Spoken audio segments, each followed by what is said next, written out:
ನೆನಪಿಂದ ನಿಮ್ಮಲ್ಲಿ ತಪ್ಪಿಸ್ಕೊಳ್ಳೋಕೆ ಸಾಧ್ಯ ಇಲ್ಲ ಕೆಲವರು. ಓಕೆ, ಈಗ ಹೋರಾಟಗಳ ಮಧ್ಯೆ ಡಾಕ್ಟರ್ ರಾಜ್ಕುಮಾರ್ ಅಂದರೆ ತಮಗೆ ಅತೀವ ಪ್ರೀತಿ, ಅದು ಹೇಗೆ ಸರ್? ಡಾಕ್ಟರ್ ರಾಜ್ಕುಮಾರ್ ಅಂದರೆ ಯಾಕಷ್ಟು ಪ್ರೀತಿ ತಮಗೆ? ನಾನು ವೈಯಕ್ತಿಕವಾಗಿ ನಾನು ಯಾವುದೇ ದುಶ್ಚಟಗಳಿಗೆ ದಾಸನಾಗಿದೆ. ಇಲ್ಲಿ ತನಕ ನಾನು ಒಂದೇ ಒಂದು ಡ್ರಾಪ್ ಆಲ್ಕೋಹಾಲ್, ನಾನು ಇವತ್ತು ಕೆಮ್ಮಲೌಷಧಿ ಅಲೋಪತಿ ಮೆಡಿಸಿನ್ ಕುಡಿಯೋಲ್ಲ. ನಾನು ತುಳಸಿಯಿಂದ ಮಾಡಿರ್ತಕ್ಕಂಥದ್ದೇ ಕುಡಿಯೋವಂಥದ್ದು. 3ನೇ ಕ್ಲಾಸ್ 4ನೇ ಕ್ಲಾಸಲ್ಲಿದ್ದಾಗ ಅದು ನಮ್ಮ ದೊಡ್ಡವ್ರು ಕುಡಿಸಿದ್ರೆ ಗೊತ್ತಿಲ್ಲ ಕೆಮ್ಮಲೌಷಧಿ. ಆದರೆ ನನಗೆ ನನ್ನ ಬುದ್ಧಿ ನನ್ನ ಇದಕ್ಕೆ ಬಂದ ನಂತರ ನಾನು ಕೆಮ್ಮಲೌಷಧಿ ಕೂಡ ನಾನು ಅಲೋಪತಿದು ಕುಡಿಯೋದಿಲ್ಲ. ಹಾಗಾಗಿ ಒಂದು ಧೂಮಪಾನದಿಂದ ಬಹಳ ದೂರ. ಆಮೇಲೆ ಮದ್ಯಪಾನ ವಿರೋಧಿ ಆಂದೋಲನ ಸಮಿತಿ ನಿಡುಮಾಮಿಡಿ ಮಠ ಸ್ವಾಮೀಜಿಗಳ ಅಧ್ಯಕ್ಷತೆ ನಾನು ಪ್ರಧಾನ ಕಾರ್ಯದರ್ಶಿ ಇದ್ದೀನಿ ರಾಜ್ಯಕ್ಕೆ. ಹಾಗಾಗಿ ಅದದ್ದು ಒಂದು. ಇದನ್ನೆಲ್ಲ ಮತ್ತು ಹೆಣ್ಮಕ್ಳ ಬಗ್ಗೆ ನಾವು ಯಾರನ್ನೇ ಆಗಲಿ ತಾಯಿ ಅಂತ ಕರಿತೀವಿ, ಇಲ್ಲ ಅಂತಾನೆ ಮಗಳು ನಮ್ಮ ಜೊತೆಲಿ ಹುಡ್ದೋ ಥರ ನೋಡ್ತೀವಿ ಅಂದರೆ ನೇರವಾಗಿ ಅದು ಡಾಕ್ಟರ್ ರಾಜ್ಕುಮಾರ್ ಅವರ ಸಿನಿಮಾಗಳು ಕೊಟ್ಟಂಥ ಸ್ಫೂರ್ತಿ. ಅದರಲ್ಲಿ ನಂದೇನಂದರೆ ಒಂದು ತುಂಬ ದೊಡ್ಡ ಮಟ್ಟದ ಪರಿಣಾಮ ಬೀರಿದ್ದಂಥದ್ದು 2 ಸಿನಿಮಾಗಳು, ಒಂದು ಬಂಗಾರದ ಮನುಷ್ಯ, ಇನ್ನೊಂದು ಕಸ್ತೂರಿ ನಿವಾಸ. ನಾವೇನು ಸಂಪಾದನೆ ಮಾಡ್ತೀವಿ ಅದರಲ್ಲಿ ಶೇಕಡ ಒಂದು 10-20 ಆದರೂ ಅವಶ್ಯಕತೆ ಇರೋವಂಥವ್ರಿಗೆ ಕೊಡಬೇಕು ಅನ್ನೋ ಒಂದು ಏನು ಪಾಠ ಕಲಿಸ್ತು ಆ ಸಿನಿಮಾಗಳು. ಯಾಕಂದರೆ ಇಡೀ ವಿಶ್ವದಲ್ಲಿ ಯಾರನ್ನಾರು ನೋಡ್ಕೊಳ್ಳಿ, ನಾವು ಒಂದು ಚಲನಚಿತ್ರಗಳ ಮೂಲಕ ಸಾಮಾಜಿಕ ಬದಲಾವಣೆಗಳು ತಂದಂಥ ಇನ್ನೊಬ್ಬನ ಕಲಾವಿದ ನೋಡಲಿಕ್ಕೆ ಸಾಧ್ಯ ಇಲ್ಲ. ಹಾಗೆ ಸಾಮಾಜಿಕ ಪಿಡುಗುಗಳ ಬಗ್ಗೆ ತಮ್ಮ ಇಮೇಜನ್ನು ಮರೆತು ನಟನೆ ಮಾಡಿ ಸಕ್ಸಸ್ ಆದಂಥವ್ರು ಇನ್ಯಾವುದೂ ಇಲ್ಲ. ಯಾಕಂದರೆ ಆವಾಗೆಲ್ಲ ವಿಧವಾ ವಿವಾಹ ತುಂಬ ದೊಡ್ಡ ತಪ್ಪು ಅಂತ ಇದ್ದಂಥ ಪರಿಸ್ಥಿತಿ. ಅಣ್ಣೆಲೆ ಚಿಗುರಿದಾಗ ಮಾಡ್ತಾರೆ. ಕಿವುಡು ಮೂಕರ ಸಮಸ್ಯೆ, ನಾಂದಿ ಉಯ್ಯಾಲೆ, ನಂದಾದೀಪ ಸಿನಿಮಾಗಳು ಮಾಡ್ತಾರೆ. ಹಾಗೆ ಒಂದು ಜೀವನ ಚೈತ್ರ ಸಿನಿಮಾ 100 ಹೆಂಡದಂಗಡಿಗಳನ್ನು ಮುಚ್ಚಿಸ್ತು. ಹಾಗೆ ಒಂದು ಬಂಗಾರದ ಮನುಷ್ಯ ಸಾವಿರಾರು ವಿದ್ಯಾವಂತ ಯುವಕರನ್ನ ಗ್ರಾಮೀಣ ಪ್ರದೇಶ ವ್ಯವಸಾಯದ ಕಡೆ ಕರ್ಕೊಂಬಂತು. ಕಸ್ತೂರಿ ನಿವಾಸ ಸಿನಿಮಾ ತಂದಂಥದ್ದಂತೂ ಸಾಧ್ಯನೇ ಇಲ್ಲ, ಬೇರೆ ಯಾರು ಯಾವ ಸಿನಿಮಾನೂ ಮಾಡಲಿಕ್ಕೆ ಸಾಧ್ಯ ಇಲ್ಲ. ಯಾಕಂದರೆ ಜನರಿಗೆ ಏನೂ ಇಲ್ಲ, ಏನು ಶಾಶ್ವತ ಅಲ್ಲ. ಹಾಗಾಗಿ ನಾವು ಇರೋಷ್ಟು ದಿನ ಯಾರಿಗಾರು ಏನಾದ್ರು ಉಪಯೋಗ ಮಾಡಬೇಕು, ನನಗೋಸ್ಕರ ಬದುಕಬಾರ್ದು, ನನ್ನ ಸುತ್ತಲೂ ಇರೋಗೋಸ್ಕರ ಬದುಕಬೇಕು ಅಂತ ಏನು ಇವತ್ತು ನಾವು ಬದುಕ್ತಾ ಇದ್ದೀವಿ, ಅದನ್ನು ತೋರಿಸ್ಕೊಟ್ಟಂಥ ಸಿನಿಮಾ ಅದು ಕಸ್ತೂರಿ ನಿವಾಸ. ಹಾಗಾಗಿ ಅದೆಲ್ಲದಕ್ಕಿಂತಲೂ ಅವರ ಭಾಷೆ ಏನಿದೆ, ಅವರು ಆಡೋವಂಥ ಭಾಷೆ, ಇನ್ನೊಬ್ಬ ಕಲಾವಿದ ಅಥವಾ ಇನ್ನೊಬ್ಬ ಯಾವುದೇ ಸಾಧಕ, ಇನ್ನೊಬ್ಬ ಯಾವುದೇ ಕ್ಷೇತ್ರದ ವ್ಯಕ್ತಿ ಅವರ ಥರ ಕನ್ನಡ ಭಾಷೆಯನ್ನು, ಆ ಏರಿಳಿತಗಳನ್ನು, ಅದು ಅಲ್ಪಪ್ರಾಣ ಮಹಾಪ್ರಾಣಗಳನ್ನು ಎಲ್ಲಿ ಯಾವ ಥರ ಪ್ರಯೋಗಿಸ್ಬೇಕು, ಬಳಸಬೇಕು ಅಂಥೇಳಿ ಇನ್ನೊಬ್ಬ ಕಲಾವಿದ ಸಾಧ್ಯನೇ ಇಲ್ಲ. ಹಾಗಾಗಿ ಅವರು ಚಿತ್ರಗಳು ನಮಗೆ ಕೊಟ್ಟಂಥದ್ದು, ನಾನು ಈಗಾಗಲೇ ಹೇಳಿದಾಗೆ ಹೆಣ್ಮಕ್ಳ ಬಗ್ಗೆ ಇರೋವಂಥದ್ದು, ತಂದೆ ತಾಯಿಗಳ ಬಗ್ಗೆ ಇರೋವಂಥದ್ದು, ಸಮಾಜದ ಬಗ್ಗೆ ಇರೋವಂಥ ಕಳಕಳಿ. ಹಾಗಾಗಿ ಒಂದೊಂದು ಸಿನಿಮಾ ಒಂದೊಂದು ಪಾಠವನ್ನು ಹೇಳ್ಕೊಡೋವಂಥದ್ದು. ಹಾಗಾಗಿ ಇವತ್ತು ಅವರು ವಿಶ್ವದಲ್ಲೇ ಶೇಕಡ 93.5% ಯಶಸ್ವಿ ಚಿತ್ರಗಳನ್ನು ಕೊಟ್ಟಿರ್ತ ಸಕ್ಸಸ್ ರೇಟನ್ನು ಇಟ್ಕೊಂಡಿರ್ತಕ್ಕಂಥ ಒಬ್ಬ ಕಲಾವಿದ ಅಂತಂದರೆ ಅವರು ಅಂತಂದರೆ ಅದು ಸಹಜವಾಗಿ ನಾವು ಕನ್ನಡಿಗರು ನಿಜವಾಗ್ಲೂ ಪುಣ್ಯ ಮಾಡಿದ್ದು. ಅದರಲ್ಲಿ ನಂದೇನು ಖುಷಿ ಅಂತಂದರೆ ಅವ್ರ ಜೊತೆ 16 ಬಾರಿ ಊಟ ಮಾಡಿದ್ದೀನಿ. ನನಗೆ ಯಾವಾಗ ಅವರ ಮೈ ಮುಟ್ಟಿ ರೋಮಾಂಚನ ಆಯಿತು ಅಂತಂದರೆ, ನಾನು ನೆಹರು ಸ್ಮಾರಕ ವಿದ್ಯಾಕೇಂದ್ರ ಶಾಲೆಯ ವಿದ್ಯಾರ್ಥಿ. ನಮ್ಮ ಶಾಲೆಯ ಎದುರುಗಡೆ ಮನೆಯಲ್ಲೇ ತ್ರಿಮೂರ್ತಿ ಮತ್ತು ದಾರಿ ತಪ್ಪಿದ ಮಗ ಸಿನಿಮಾ ಶೂಟಿಂಗ್ ಮಾಡಿದ್ದು. ಅದರಲ್ಲಿ ದಾರಿ ತಪ್ಪಿದ ಮಗ ಸಿನಿಮಾ ಶೂಟಿಂಗ್ ಮಾಡೋ ಟೈಮಲ್ಲಿ ನಾವೆಲ್ಲ ಮಕ್ಕಳು ಈಚೆ ಕಡೆ ನೋಡ್ತಾಯಿದ್ದು, ನಮಗೇನು ಗೊತ್ತಿಲ್ಲ. ರಾಜ್ಕುಮಾರ್ ಅಂತ ಗೊತ್ತು, ನಮ್ಮ ಮನೇಲಿ ಎಲ್ಲ ದೊಡ್ಡವರು ಮಾತನಾಡಿ, ನೀವು ನಂಬಲಿಕ್ಕಿಲ್ಲ, ಅವಾಗ ಇವರು ಕರ್ಕೊಂಡೋಗಿ ಕುಂದಾನಿ ಸತ್ಯನ್ ಅಂತ ಅಂದ್ಬಿಟ್ಟು ಅವರು ಕಲೆಯನ್ನು ನೋಡ್ತಾ ಇದ್ದಂತಾರೆ. ಅವರು ಬಂದು ಕರೆದ್ರು. ಅವ್ರು ಬಂದು ಕರೀತಾ ಇದ್ದಾರೆ, ಅಣ್ಣವ್ರು ಕರೀತಾ ಇದ್ದಾರೆ ಅಂತ. ನಮಗೇನು ಗೊತ್ತು, ಚಿಕ್ಕ ಮಕ್ಕಳು ನಾವೆಲ್ಲ 3ನೇ ತರಗತಿ ಓದ್ವಿ. ಅವ್ರ ಜೊತೆಗೆ ಹೋದರೆ ನಾವೊಂದು 15 ಜನ ನಮ್ಮ ಸಹಪಾಠಿಗಳು ಎಲ್ಲ ಚಿಕ್ಕ ಮಕ್ಕಳು ಅವ್ರ ಜೊತೆ ಕೂರಿಸ್ಕೊಂಡು ಅವ್ರ ಜೊತೆಗೆ ಊಟ ಮಾಡಿದಂಥದ್ದು. ಅದರಲ್ಲಿ ನಮ್ಮ ಅದೃಷ್ಟ ಅವ್ರ ಪಕ್ಕದಲ್ಲೇ ನಾನು ಕೂತ್ಕೊಂಡಿದ್ದಂಥದ್ದು. ಅದೇ ಥರ ಸೇಮ್ ಶ್ರುತಿ ಸೇರಿದ್ದಾಗ ಸಿನಿಮಾದು ಡಬ್ಬಿಂಗ್ ನಡೆಯೋ ಸಂದರ್ಭದಲ್ಲಿ ಕೂಡ ನನ್ನ ಕೈ ಸಮಯದ ಗೊಂಬೆ ಸಿನಿಮಾ ಹಾಡಿನಗೆ ಮೊಟ್ಟ ಮೊದಲು ಅದು ಟೈಟಲ್ ಸಾಂಗ್ಗೆ ಅಂತೇಳಿ ಕರ್ಪೂರ ಕೈಯಲ್ಲಿ ಹಚ್ಕೊಂಬಿಟ್ಟಿದ್ದೆ. ಕರ್ಸ್ಕೊಂಡಿದ್ರು, ಅವಾಗೆಲ್ಲ ದೂರವಾಣಿ ಇಲ್ಲ, ಕರ್ಸ್ಕೊಂಡು ಬೈದರು, ನಿಮ್ಮ ತಂದೆ ತಾಯಿಗೋಸ್ಕರ ಬದುಕಬೇಕು, ನಮಗೋಸ್ಕರ ನಾವು ಮಾಡೋದನ್ನ ನೋಡಿ ಆನಂದಿಸ್ಬೇಕು, ಈ ಥರ ಎಲ್ಲ ಮಾಡ್ಕೋಬಾರ್ದು. ಮತ್ತೇನು ಇವತ್ತರ ಬೇರೆ ಮಾಡ್ತಾರೋದು, ಈ ಥರ ಮಾಡಿದ್ರೆ ಹಾಗೆ ಅಭಿಮಾನ ಬೇರೆ, ಈ ಥರ ಮಾಡಬಾರ್ದು ಅಂಥೇಳಿ ನಮಗೆ ಬುದ್ಧಿವಾದ ಹೇಳಿ ಅವ್ರ ಕೈಯಾರೆ ನಮಗೆ ಊಟ ಮಾಡಿಸಿದಂಥದ್ದು ಅದಿದೆಯಲ್ಲ, ಅದು ಜೀವನದಲ್ಲಿ ನಾವು ಯಾವತ್ತು ಮರೆಯೋಕ್ಕೆ ಸಾಧ್ಯನೇ ಇಲ್ಲ. ಆಮೇಲೆ ಅವ್ರ ಚಿತ್ರಗಳು ಮಾಡಿದಂಥ ಪರಿಣಾಮಗಳು ಹಂಗಿದೆ ನಮ್ಮ ಮೇಲೆ. ಆ ಟೈಮಲ್ಲಿ ಡಾಕ್ಟರ್ ರಾಜ್ಕುಮಾರ್ ಅವ್ರಿಗೂ ವಿಷ್ಣುವರ್ಧನ್ ಅವ್ರಿಗೂ ಒಂದು ವೈಮನಸ್ಸು ಬಂತು. ಇವತ್ತಿಗೂ ಸಮಾಜದಲ್ಲಿ ಅದೊಂದು ಕಪ್ಪು ಚುಕ್ಕಿಯಾಗಿ ಉಳಿದಿದೆ. ಅವತ್ತಿನ ಆ ದಿನಗಳ ಬಗ್ಗೆ ಏನಾದರೂ ನಾನು ಹಲವಾರು ಬಾರಿ ಅದನ್ನು ಹೇಳಿದ್ದೀನಿ. ಆವತ್ತಿನ ಗಂಧದ ಗುಡಿ ಚಿತ್ರೀಕರಣದ ಸಂದರ್ಭದಲ್ಲಿ ನಡೆದಂಥ ಒಂದು ಆಕಸ್ಮಿಕ ಘಟನೆ ಏನು, ಇವರು ವಿಷ್ಣುವರ್ಧನ್ ಅವರು ಬಳಕೆ ಮಾಡಿ ಅದ್ವಾನಿ ಲಕ್ಷ್ಮೀದೇವಿ ಅವ್ರನ್ನ ಒಂದು ಮರದ ರೆಂಬೆ ಮೇಲೆ ನಿಲ್ಲಿಸಿ ಹಗ್ಗ ಕಟ್ಟಾಕಿರ್ತಾರೆ. ಅದನ್ನು ಆಡಿಸ್ಕೊಂಡು ಅವರು ಫೈರ್ ಮಾಡೋವಂಥದ್ದು ಏನಿದೆ ಅಣ್ಣವ್ರಿರೋ ಕಡೆಗೆ, ಇವರು ಆನಂದನ ಪಾತ್ರವನ್ನು ಇವ್ರು ಮಾಡ್ತಾ ಇರ್ತಾರೆ, ಕುಮಾರನ ಪಾತ್ರದ ಅಣ್ಣವ್ರು ಇರ್ತಾರೆ. ಆ ಪಾತ್ರ ಫೈರ್ ಮಾಡೋವಂಥ ಸಂದರ್ಭ ನಿಜವಾದ ಗುಂಡು ಬಂದಿದ್ದು ನಿಜ. ಆದರೆ ಆ ಬಂದೂಕಲ್ಲಿ ಏನಂತಾರೆ ಡಬಲ್ ಬ್ಯಾರಲ್ ಗನ್ ಅಂತ ಕರೀತಾರೆ ಅದನ್ನು.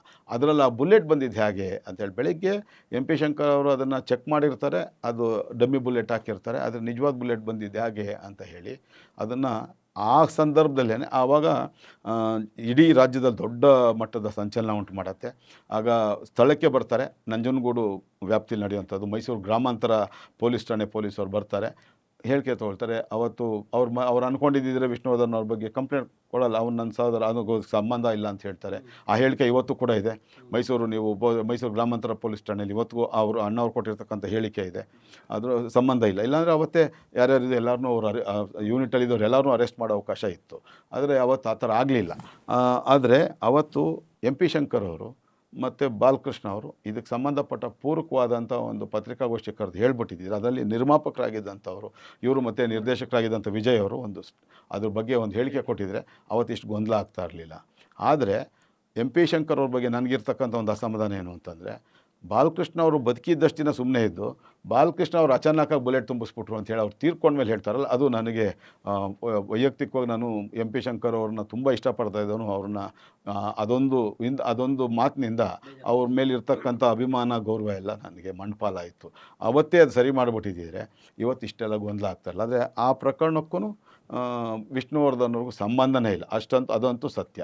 ಅದು ಪದೇ ಪದೇ ಅಣ್ಣ ಅವರು ಅದು ರುಜುವಾತು ಮಾಡಿದರೆ ಅವರಿಬ್ಬರ ಸಂಬಂಧ ಕೂಡ ಹಾಗೇ ಇತ್ತು ಕೊನೆ ತನಕ. ಆದರೆ ಮಧ್ಯದಲ್ಲಿ ಇವರಿಬ್ಬರು ಒಂದಾಗೋದು ಇಷ್ಟಪಡದೇ ಇರತಕ್ಕಂಥ ಒಂದು ಈ ನರಿಬುದ್ಧಿ ಒಂದು ವರ್ಗ ಇತ್ತು. ದ್ವಾರಕೀಶ್ ಅಂತ ಅವರು ಪುಣ್ಯಾತ್ಮರೇನಿದ್ರು ಅಂಥವರೆಲ್ಲ ಒಂದು ಮತ್ತು ವೈಎನ್ಕೆ ಅಂತ ನೀವೇನು ಕರಿತೀರಾ, ವೈಎನ್ ಕೃಷ್ಣಮೂರ್ತಿ, ನನ್ನ ಪ್ರಕಾರ ಆತ ಏನೂ ಅಲ್ಲ, ವಂಡರ್ ಕಣ್ಣು ಅಂತ ಏನೋ ಕಾದಂಬರಿಗಳು ಬರೆದ್ರು, ಪ್ರಜಾವಾಣಿ ಮತ್ತು ಕನ್ನಡಪ್ರಭ ಪತ್ರಿಕೆ ಸಂಪಾದಕರಾಗಿದ್ದರು. ಆತ ಈ ಸ್ವಾಸ್ಥ್ಯ ಸಮಾಜದಲ್ಲಿ ಇರಲಿಕ್ಕೆ ನಾಲಾಯಕ್ಕಾಗಿರ್ತಕ್ಕಂಥ ಒಬ್ಬ ವ್ಯಕ್ತಿ. ಅವ್ರನ್ನ ದೊಡ್ಡ ಸಾಧಕ ಅಂತ ಹೇಳ್ತಾರೆ. ಕೇವಲ ಒಂದು ಸಮುದಾಯವನ್ನು ಮಾತ್ರ ಆತ ತನ್ನ ಮನಸ್ಸಲ್ಲಿ ಇಟ್ಕೊಂಡು ಉಳಿದೆಲ್ಲರೂ ನಮ್ಮ ಗುಲಾಮರು, ನಮ್ಮ ಅಧೀನದಲ್ಲಿ ಇರಬೇಕಾದವರು ಅಂತೇನೋ ಆ ಭಾವನೆಯಲ್ಲಿದ್ದರು ಅವರು. ಮತ್ತು ಕೆ ಎಸ್ ನಾರಾಯಣ ಸ್ವಾಮಿಯವರು, ನಟಿ ಅಪರ್ಣ ಅವರ ತಂದೆ, ಇವರಿಬ್ಬರು ಮಾಡಿದಂಥ ಅವಾಂತರಗಳಿಂದ ಕರ್ನಾಟಕ ರಾಜ್ಯದಲ್ಲಿ ಅದು ದೊಡ್ಡ ಮಟ್ಟದ ಪರಿಣಾಮ. ಅದನ್ನು ಡಾಕ್ಟರ್ ರಾಜ್ಕುಮಾರ್ ಅವ್ರನ್ನ ತುಳಿಲಿಕ್ಕೆ ಏನೇನು ಪ್ರಯತ್ನ ಪಟ್ಟರೋ ದುರಂತ ಅಂತಂದರೆ, ಯಾವುದೇ ಪ್ರಭಾವಯುತ ಸಮುದಾಯಕ್ಕೆ ಸೇರದೇ ಇರತಕ್ಕಂಥ ಸಮಾಜದ ಆರ್ಥಿಕವಾಗಿ, ಶೈಕ್ಷಣಿಕವಾಗಿ, ಸಾಮಾಜಿಕವಾಗಿ ಅತ್ಯಂತ ಕೆಳಮಟ್ಟದ ಒಂದು ಸಮುದಾಯದಿಂದ ಬಂದಂಥವರು, ಎಲ್ಲ ಸಮುದಾಯದ ಮನಸ್ಸನ್ನು ಗೆದ್ದಂಥವರು ಇವರಿಬ್ಬರು ಇದು ಮಾಡ್ತಾಯಿದ್ರು. ಆದರೆ ಅದೇ ದೊಡ್ಡ ಮಟ್ಟದ ಅಭಿಮಾನಿಗಳಿರ್ತಕ್ಕಂಥ ಡಾಕ್ಟರ್ ರಾಜ್ಕುಮಾರ್ ನಮ್ಮ ಬಿಡ್ತಿರಬೇಕಾದ್ರೆ ನೀವು ಇದು ನೋಡಿ, ಬ್ರಾಹ್ಮಣ ಸಮುದಾಯದಲ್ಲಿ ಅತಿ ಹೆಚ್ಚು ಅಭಿಮಾನಿಗಳಿರುವಂಥದ್ದು ಶೇಕಡಾವರು. ನನ್ನ ಜೊತೆಗಿರ್ತಕ್ಕಂಥ ಸುಮಾರು 150ಕ್ಕೂ ಹೆಚ್ಚು ಜನ ಇದ್ದಾರೆ, ನನ್ನ ಸಮಾನ ಮನಸ್ಕೊಂಡು, ನನ್ನ ವಯಸ್ಸಿನವರು. ಎಲ್ಲರೂ ಒಬ್ಬರು ಬೇರೆಯವ್ರ ಅಭಿಮಾನಿ, ಎಲ್ಲರೂ ಅಭಿಮಾನಿ. ಆದರೆ ಇಂಥವ್ರು ಏನು ಮಾಡಿದ್ರು, ಕೆ ಎಸ್ ನಾರಾಯಣ ಸ್ವಾಮಿ ಅಂಥವ್ರು ಏನು ಮಾಡ್ತಾರೆ, ಮಂತ್ರಾಲಯ ಮಹಾತ್ಮೆ ಸಿನಿಮಾದಲ್ಲಿ ಅವ್ರು ಪಾತ್ರ ಮಾಡಬಾರ್ದು, ಯತಿಗಳು ಪಾತ್ರ ಮಾಡಬಾರ್ದು ಅಂತ ಒಂದು ಗುಲ್ಲೆಬ್ಬಿಸ್ತಾರೆ. ಅಣ್ಣ ಅವ್ರು ಹಿಂದೆ ಸರಿತಾರೆ, ಬೇಡ ಬಿಡಿ, ಯಾಕೆ ಸುಮ್ಮನೆ ಇದರಿಂದ ಯಾಕೆ ನೆಗೆಟಿವ್ ಇದಾಗುವಂಥದ್ದು ಬೇಡ, ಬೇರೆಯವ್ರಿಗೆ ತೊಂದರೆ ಆಗುತ್ತೆ, ಬೇರೆಯವ್ರ ಮನ್ಸಿಗೆ ತೊಂದರೆ ಆಗುತ್ತೆ ಅಂತ ಹಿಂದೆ ಸರಿತಾರೆ. ಆದರೆ ಚಿತ್ರತಂಡ ದೊರೆ ಭಗವಾನ್ ನೇತೃತ್ವದಲ್ಲಿ ಇಲ್ಲ, ರಾಯರ ತೀರ್ಮಾನ ಮಾಡಲಿ ಅಂತೇಳಿ ರಾಯರ ಸನ್ನಿಧಿಯಲ್ಲಿ ಒಂದು ಚಿಕ್ಕ ಮಗು, ಪುಟ್ಟ ಮಗು ಕೈಲಿ 4 ಜನರ ಹೆಸರನ್ನು, ಕಲ್ಯಾಣ್ ಕುಮಾರ್, ಉದಯ್ ಕುಮಾರ್, ಗಂಗಾಧರ್ ಮತ್ತು ಡಾಕ್ಟರ್ ರಾಜ್ಕುಮಾರ್ ಅವ್ರ ಹೆಸರುಗಳನ್ನು ಬರೆಸಿ ಆ ಚೀಟಿಯನ್ನು ಎತ್ತುವಂಥ ಕೆಲಸ ಮಾಡ್ತಾರೆ. 1ನೇ ಸಾರಿ ಎತ್ತತ್ತೆ ಮಗು, ಅಣ್ಣವ್ರ ಹೆಸರು ಬರುತ್ತೆ. 2ನೇ ಸಾರಿ ಎತ್ತಿಸ್ತಾರೆ, 4 ಸಾರಿ ಎತ್ತಿಸ್ತಾರೋ 4ನೇ ಸಾರಿ ಅಣ್ಣವ್ರ ಹೆಸರು ಬರುತ್ತೆ. ಹಾಗಾಗಿ ಆಮೇಲೆ ಬೇರೆಯವ್ರಿಗೆ ಅನುಮಾನ ಬರಬಾರ್ದು ಅಂತೇಳಿ 4 ಚೀಟಿಗಳನ್ನ ಓಪನ್ ಮಾಡಿ ತೋರಿಸ್ತಾರೆ, ಯಾರ ಹೆಸರು ಬರೆದಿದ್ವಿ ಅಂತ. ಅದನ್ನು ಕೂಡ ಫೋಟೋ ಇದೆ. ಅದು ನಮ್ಮ ಚಿಕ್ಕಬಳ್ಳಾಪುರ ವೇಣುಗೋಪಾಲ್ ಅವರು ಹೆಸರಂತ ಇವರು ಛಾಯಾಗ್ರಾಹಕರು, ಅವ್ರು ತೆಗೆದಂಥ ಚಿತ್ರ ಇವತ್ತಿಗೂ ಇದೆ. ಹಾಗೇನೆ ಇದೆಲ್ಲ ಮಾಡಿದ್ಮೇಲೆ ಅದೇ ಜನ ಏನು ಮಾಡ್ತಾರೆ, ಯಾರು ವಿರೋಧ ಮಾಡಿದ್ರು ಅವರೇ ಸ್ಟೇಟ್ ಥಿಯೇಟ್ರ್ ಚಿತ್ರಮಂದಿರ ಹೊರಗಡೆ ಚಪ್ಪಲಿಯನ್ನು ಬಿಟ್ಟು ಚಿತ್ರನ ವೀಕ್ಷಣೆ ಮಾಡ್ತಾರೆ, ಮಂತ್ರಾಲಯ ಮಹಾತ್ಮೆ ಸಿನಿಮಾನ. ಈ ರೀತಿ ಅಣ್ಣ ಅವರ ಹೆಸರನ್ನ ಹಾಳು ಮಾಡೋಕ್ಕೆ, ಚಾರಿತ್ರವನ್ನು ಹಾಳು ಮಾಡೋದಕ್ಕೆ ಬೇಕಾದಷ್ಟು ನಾನು ಹೇಳ್ತೀನಿ ಒಂದು ನಿಮಿಷ. ರವಿ ಬೆಳಗೆರೆ ಅಂತವರು, ದ್ವಾರಕೀಶ್ ಅಂತವರು ಕುತಂತ್ರಿಗಳೇನು ಮಾಡ್ತಾರೆ.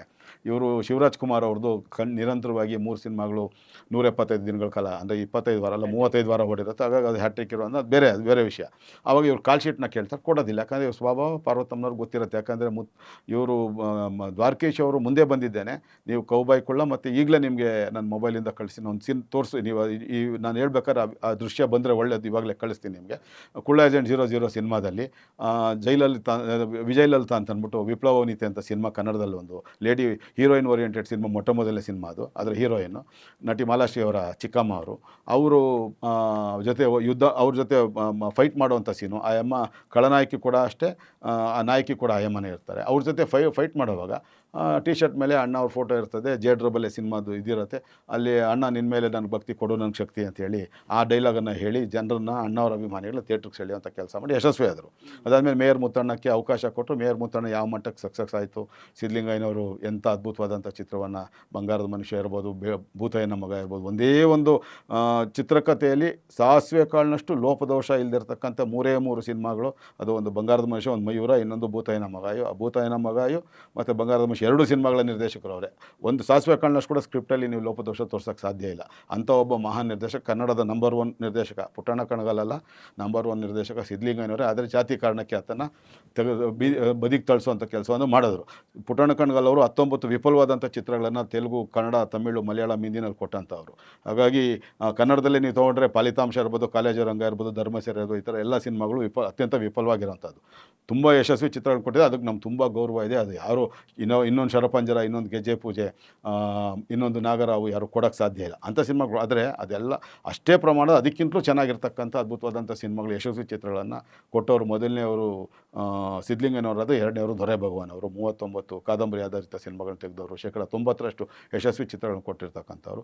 ಅದು ಬೇರೆ ಬೇರೆ ಕಾರಣಕ್ಕೆ ನಡೀತು. ಈ ರವಿ ಬೆಳಗೆರೆ ಮತ್ತು ದ್ವಾರಕೀಶ್ ಅಂತ ಅವ್ರು ಏನು ಮಾಡ್ತಾರೆ, ಡಾಕ್ಟರ್ ರಾಜ್ಕುಮಾರ್ ಅವರ ಹೆಸರಿಗೆ ಕಳಂಕ ತರಕ್ಕೆ ಅಂತ ಯಾವಾಗ ಶಿವರಾಜ್ ಕುಮಾರ್ ಅವ್ರ ಕಾಲ್ ಶೀಟ್ ಸಿಕ್ಕಲ್ಲ, ಆಗ ಇವರು ಇನ್ನೊಬ್ಬ ಶಿವರಾಜ್ ಕುಮಾರ್ನ ಇದು ಮಾಡ್ತೀನಿ ಅಂತೇಳಿ ವಿನೋದ್ ಅವರು, ಅವ್ರ ಹೆಸರು ML ವಿನೋದ್ ಕುಮಾರ್ ಅಂತ ಇತ್ತು. ML ವಿನೋದ್ ಕುಮಾರ್ ಅಂತ ಇರೋದನ್ನು ತೆಗೆದು ವಿನೋದ್ ರಾಜ್ ಅಂತ ತೊಗೊಂಬಂದು ಜನರಲ್ ಗೊಂದಲ ಮೂಡಿಸುವಂಥ ಇದಕ್ಕೆ ಮಾಡಿ, ಅದಕ್ಕೆ ಪೂರಕವಾಗಿ ರವಿ ಬೆಳಗೆರೆ ಅವರು ಶಿವರಾಜ್ ಕುಮಾರ್ ಅವ್ರನ್ನ ಅಣ್ಣವ್ರು ಎತ್ಕೊಂಡಿರ್ತಕ್ಕಂಥ ಫೋಟೋನ ಎಡಿಟ್ ಮಾಡಿ ಪಕ್ಕದಲ್ಲಿ ಲೀಲಾವತಿ ಅವರು ಇರೋ ಥರ ಒಂದು ಚಿತ್ರವನ್ನು ಮಾಡಿ ಅದನ್ನು ರಾಜ್ಲೀಲಾ ವಿನೋದ ಅಂತ ಮಾಡಿದ್ರು. ಆದರೆ ನಾನು ಹೇಳಿದ್ದೆ ಜನರಿಗೆ, ಮೀಡಿಯಾಗಳು ಹೇಳಿದೆ, ಸತ್ಯಾಂಶ ಆದಷ್ಟು ಬೇಗ ತರ್ತೀನಿ ಅಂತ. ಕೊನೆಗೆ ನಾವೇನು ಮಾಡಿದ್ವಿ, ಇವರು ML ವಿನೋದ್ ಕುಮಾರ್ ಹೇಗೆ, ಲೀಲಾವತಿ ಅಮ್ಮಾಳು ಹೇಗೆ, ಲೀಲಾವತಿ ಅಮ್ಮಾಳು ಅವರ ವೈಫ್ ಯಜಮಾನ್ರು ಯಾರು ಅಂಥೇಳಿ, ನಾನು ಮಹಾಲಿಂಗ ಭಾಗವತರ್ಗೂ ಏನು ಸಂಬಂಧ ಅನ್ನೋದು ದಾಖಲೆಗಳು ಸಹಿತ ನಾನು ತಗೊಂಬಂದು, ಆ ಅವರು ಲೀಲಾವತಿಯವರು, ಅವ್ರ ಹೆಸರು ನಿಜವಾದ ಹೆಸರು ಮೇರಿ ಅಂತ ಅಂದ್ಬಿಟ್ಟು, ಲೀಲಾ ಮೇರಿ ಅಂತ ಅಂದ್ಬಿಟ್ಟು, ಅವರು ಕ್ರೈಸ್ತ ಸಮುದಾಯಕ್ಕೆ ಸರ್ ಅದನ್ನು ಮುಚ್ಚಿಟ್ಟಿದ್ರು. ಅವರು ಪ್ರತಿಯೊಂದು ಅವ್ರ ಹಂತದಲ್ಲಿ ನಿಗೂಢವಾಗೇ ಬದುಕಿದವರು, ಪ್ರತಿಯೊಂದು ಅವರ ಸತ್ಯಾಂಶಗಳನ್ನು ನಿಗೂಢವಾಗೇ ಇಟ್ಟಂಥವ್ರು. ಯಾತಕ್ಕೆ ವಿನೋದ್ ರಾಜ್ ಅವ್ರಿಗೆ ಅವ್ರ ಜೊತೆ ಮದುವೆ ಆದರೂ ಕೂಡ ಯುವ ಅಂತ ಅಂದ್ಬಿಟ್ಟು ಮಗ ಇದ್ದಾನೆ, ಯುವರಾಜ ಅಂತಲೇ ಏನೋ ಇದೆ ಅವನ ಹೆಸರು, ಯುವ ಅಂತ ಬರುತ್ತೆ. ಯಾಕೆ ಮುಚ್ಚಿಟ್ಟಿದ್ರು ಅದೆಲ್ಲ ನಮ್ಗೆ ಗೊತ್ತಾಗುತ್ತೆ. ಅಂಥದ್ರಲ್ಲಿ ಇವರು ಚೆನ್ನೈ ಮತ್ತು ಚೆಂಗಲ್ಪಟ್ಟು 2 ಪಕ್ಕಪಕ್ಕ ಜಿಲ್ಲೆಗಳು, ಅದ್ರ ಮಧ್ಯಭಾಗದಲ್ಲಿರ್ತಕ್ಕಂಥ ತೋಟದ ಮನೆ ಇವರು ಮಹಾಲಿಂಗ ಭಾಗವತ್ ಅವ್ರಿಗೆ ಸೇರಿದಂಥದ್ದು. ಅವರು ತೀರ್ಕೊಂಡ ನಂತರ ಅದರ ಮಾಲೀಕತ್ವ ಲೀಲಾವತಿ ಅವ್ರಿಗೆ ಬರುತ್ತೆ, ಲೀಲಾವತಿ ಅಮ್ಮಾಳು ಅಂತ ಇದೆ. ಅದಾದಮೇಲೆ ಇವರು ಅದನ್ನು ಒಂದಷ್ಟು ಗಿಫ್ಟ್ ಡೀಡ್ ಮಾಡ್ತಾರೆ, 1-2-3-4 ಎಕರೆಯಷ್ಟು ಜಾಗವನ್ನು ಮಾರ್ತಾರೆ. ಮಾರಾಟ ಮಾಡಿದ್ರು ಕೂಡ ಕ್ಲಿಯರಾಗಿ ML Vinod Kumar son of ಅಂತ ಇದೆ, ಅಲ್ಲಿ ಪಯ್ಯ ಅಂತ ಇರುತ್ತೆ, ಸನ್ ಆಫ್ ಇವರು ಮಹಾಲಿಂಗ ಭಾಗವತರ ಅಂತ. ಲೀಲಾವತಿ ಅಮ್ಮಾಳ್ ವೈಫ್ ಆಫ್ ಮನೈವಿ ಅಂತ ಅವ್ರು ಬರುತ್ತೆ ತಮಿಳಲ್ಲಿ. ಇವರು ಮಹಾಲಿಂಗ ಭಾಗವತರ ಅಂತ ಇರೋದನ್ನ ಅವ್ರ ಜಮೀನಲ್ಲಿ ಇರ್ತಕ್ಕಂಥ ಜಮೀನಲ್ಲೇ ನಾವೇ ಒಳಗಡೆ ಕಾಂಪೌಂಡ್ ಹಾರಿ ನಮ್ಮ ಹುಡುಗರನ್ನ ಕಳಿಸಿ ವಿಡಿಯೋ ಚಿತ್ರೀಕರಣ ಮಾಡಿಸಿದ್ದೀವಿ. ಮಹಾಲಿಂಗ ಭಾಗವತರ ಸಮಾಧಿಯಲ್ಲಿ ಇರೋವಂಥದ್ದು, ಅದರಲ್ಲಿದೆ ಮಹಾಲಿಂಗ ಭಾಗವತರ ಅಂತ ಸ್ಪಷ್ಟವಾಗಿ ಅಲ್ಲೂ ಇರೋವಂಥದ್ದು. ಈ ದಾಖಲೆಗಳನ್ನೆಲ್ಲ ನೀವು ತೊಗೊಳಕ್ಕೆ ಸಾಧ್ಯ ಇಲ್ಲ. ಇವಾಗ ನಿಮ್ಮನೆ ಪತ್ರ, ಕ್ರಯಪತ್ರನ ತೊಗೊಳಕ್ಕೆ ಸಾಧ್ಯ ಇಲ್ಲ, ತಪ್ಪು ಕಾನೂನು ರೀತಿ. ಅಂಥದ್ರಲ್ಲಿ ನಮ್ಮ ಸ್ನೇಹಿತರ ಮೂಲಕ ಈ ಸತ್ಯಾಂಶ ತರಲೇಬೇಕು, ಹೊರಗಡೆ ತರಲೇಬೇಕು ಅನ್ನೋ ಒಂದೇ ಒಂದು ಉದ್ದೇಶ ಇಟ್ಕೊಂಡು ವಿನೋದ್ ರಾಜ್ ಅವರು ಹುಟ್ಟಿದಂಥ ಆಸ್ಪತ್ರೆ ಚೆನ್ನೈಯಲ್ಲಿ, ಅವ್ರು ಓದಂಥ ಸ್ಕೂಲು, ಕಾಲೇಜು, ಎಲ್ಲ ಕಾಲೇಜಿನ ಎಲ್ಲ ದಾಖಲೆಗಳು ಸಹಿತ ಈ ಅವರ ಕ್ರಯಪತ್ರಗಳು, ನೋಂದಣಿ ಪತ್ರಗಳು, ಬೇರೆಯವ್ರಿಗೆ ಮಾರಾಟ ಮಾಡಿರೋ ಪತ್ರಗಳು, ಅಧಿಕೃತ ಪತ್ರಗಳನ್ನು RTI ಕಾಯ್ದೆ ಅಡಿ ತಗೊಂಬಂದು ಮುಂದೆ ಇಟ್ಟು ಅವ್ರು ಬಾಯಿ ಮುಚ್ಚುವಂಥ ಕೆಲಸ. ರಾಜ್ಕುಮಾರ್ ಅವರು ಸಿಗೋ ಮೊದಲೇ ವಿನೋದ್ ರಾಜ್ ಇದ್ರ 1967ರಲ್ಲಿ ಇವರು ಹುಟ್ಟಿರೋವಂಥದ್ದು. ಒಂದು ಸಂದರ್ಶನದಲ್ಲಿ ಲೀಲಾವತಿ ಅವರು ಹೇಳ್ತಾರೆ, ಸಂತ ತುಕಾರಾಮ್ ಸಿನಿಮಾ ಚಿತ್ರೀಕರಣ ಹುಬ್ಳಿ ನಡೆಯುವಂಥ ಸಂದರ್ಭದಲ್ಲಿ ನಾವಿಬ್ಬರು ಒಂದು ಹೋಟೆಲಲ್ಲಿ ಸಂಧಿಸಿದ್ವಿ ಅಂತ ಒಂದು ಹೇಳ್ತಾರೆ. 1962ರಲ್ಲಿ ಸಂಧಿಸಿದಂಥವ್ರಿಗೆ 5 ವರ್ಷ ಬೇಕಾ ಮಗು ಇರೋಕ್ಕೆ. ಪ್ರಪಂಚದಲ್ಲಿ ಯಾವ ತಾಯಿ 5 ವರ್ಷ ಗರ್ಭದಲ್ಲಿ ಇಟ್ಕೊಂಡಿರ್ತಾರೆ? 9 ತಿಂಗಳು, ಮ್ಯಾಕ್ಸಿಮಮ್ 9.5 ತಿಂಗಳು, 10 ತಿಂಗಳು ಕೂಡ ಯಾವುದೋ ಮಗು ಇರೋದಿಲ್ಲ. ಇನ್ನೂ ಪ್ರೀಮೆಚೂರ್ ಬೇಬಿ ಹುಟ್ಟೋದು 6 ತಿಂಗಳು 7 ತಿಂಗಳಿಗೆ ಸಾಧ್ಯ ಇಲ್ಲ. ಅಂಥದ್ರಲ್ಲಿ 5 ವರ್ಷ ಗಜಪ್ರಸವ ಮಾಡೋದಕ್ಕೆ ಇವರೇನು ಇದೆ. ಹಾಗಾಗಿ ಅಲ್ಲೇ ಒಂದು ಸುಳ್ಳು ಅಂತ ಗೊತ್ತಾಯಿತು. ಒಂದಿದು ಆ ಅಮ್ಮ ಅವರು ಮುಂಚೆನೇ ಮದುವೆ ಆಗಿದ್ದಂಥದ್ದು. ಅದು ಆ ಚಿತ್ರಗಳು ತಮಿಳು ಪತ್ರಿಕೆಗಳೆಲ್ಲ ದೊಡ್ಡ ಮಟ್ಟದಲ್ಲಿ ಬಂದಿತ್ತದು.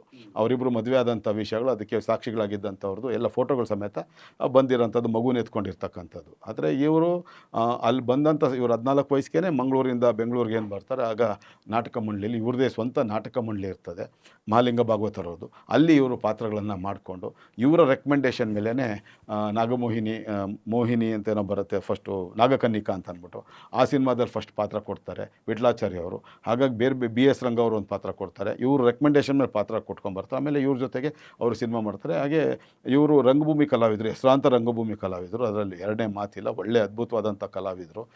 ವಿಶೇಷವಾಗಿ ರಾಕ್ಷಸನ ಪಾತ್ರ ಮಾಡ್ತಾ ಇದ್ದಂಥವ್ರು ಮಹಾಲಿಂಗ ಭಾಗವತ್ ಅವರು. ಕಂಠ ಕೂಡ ಅದ್ಭುತವಾಗಿದ್ದದ್ದು.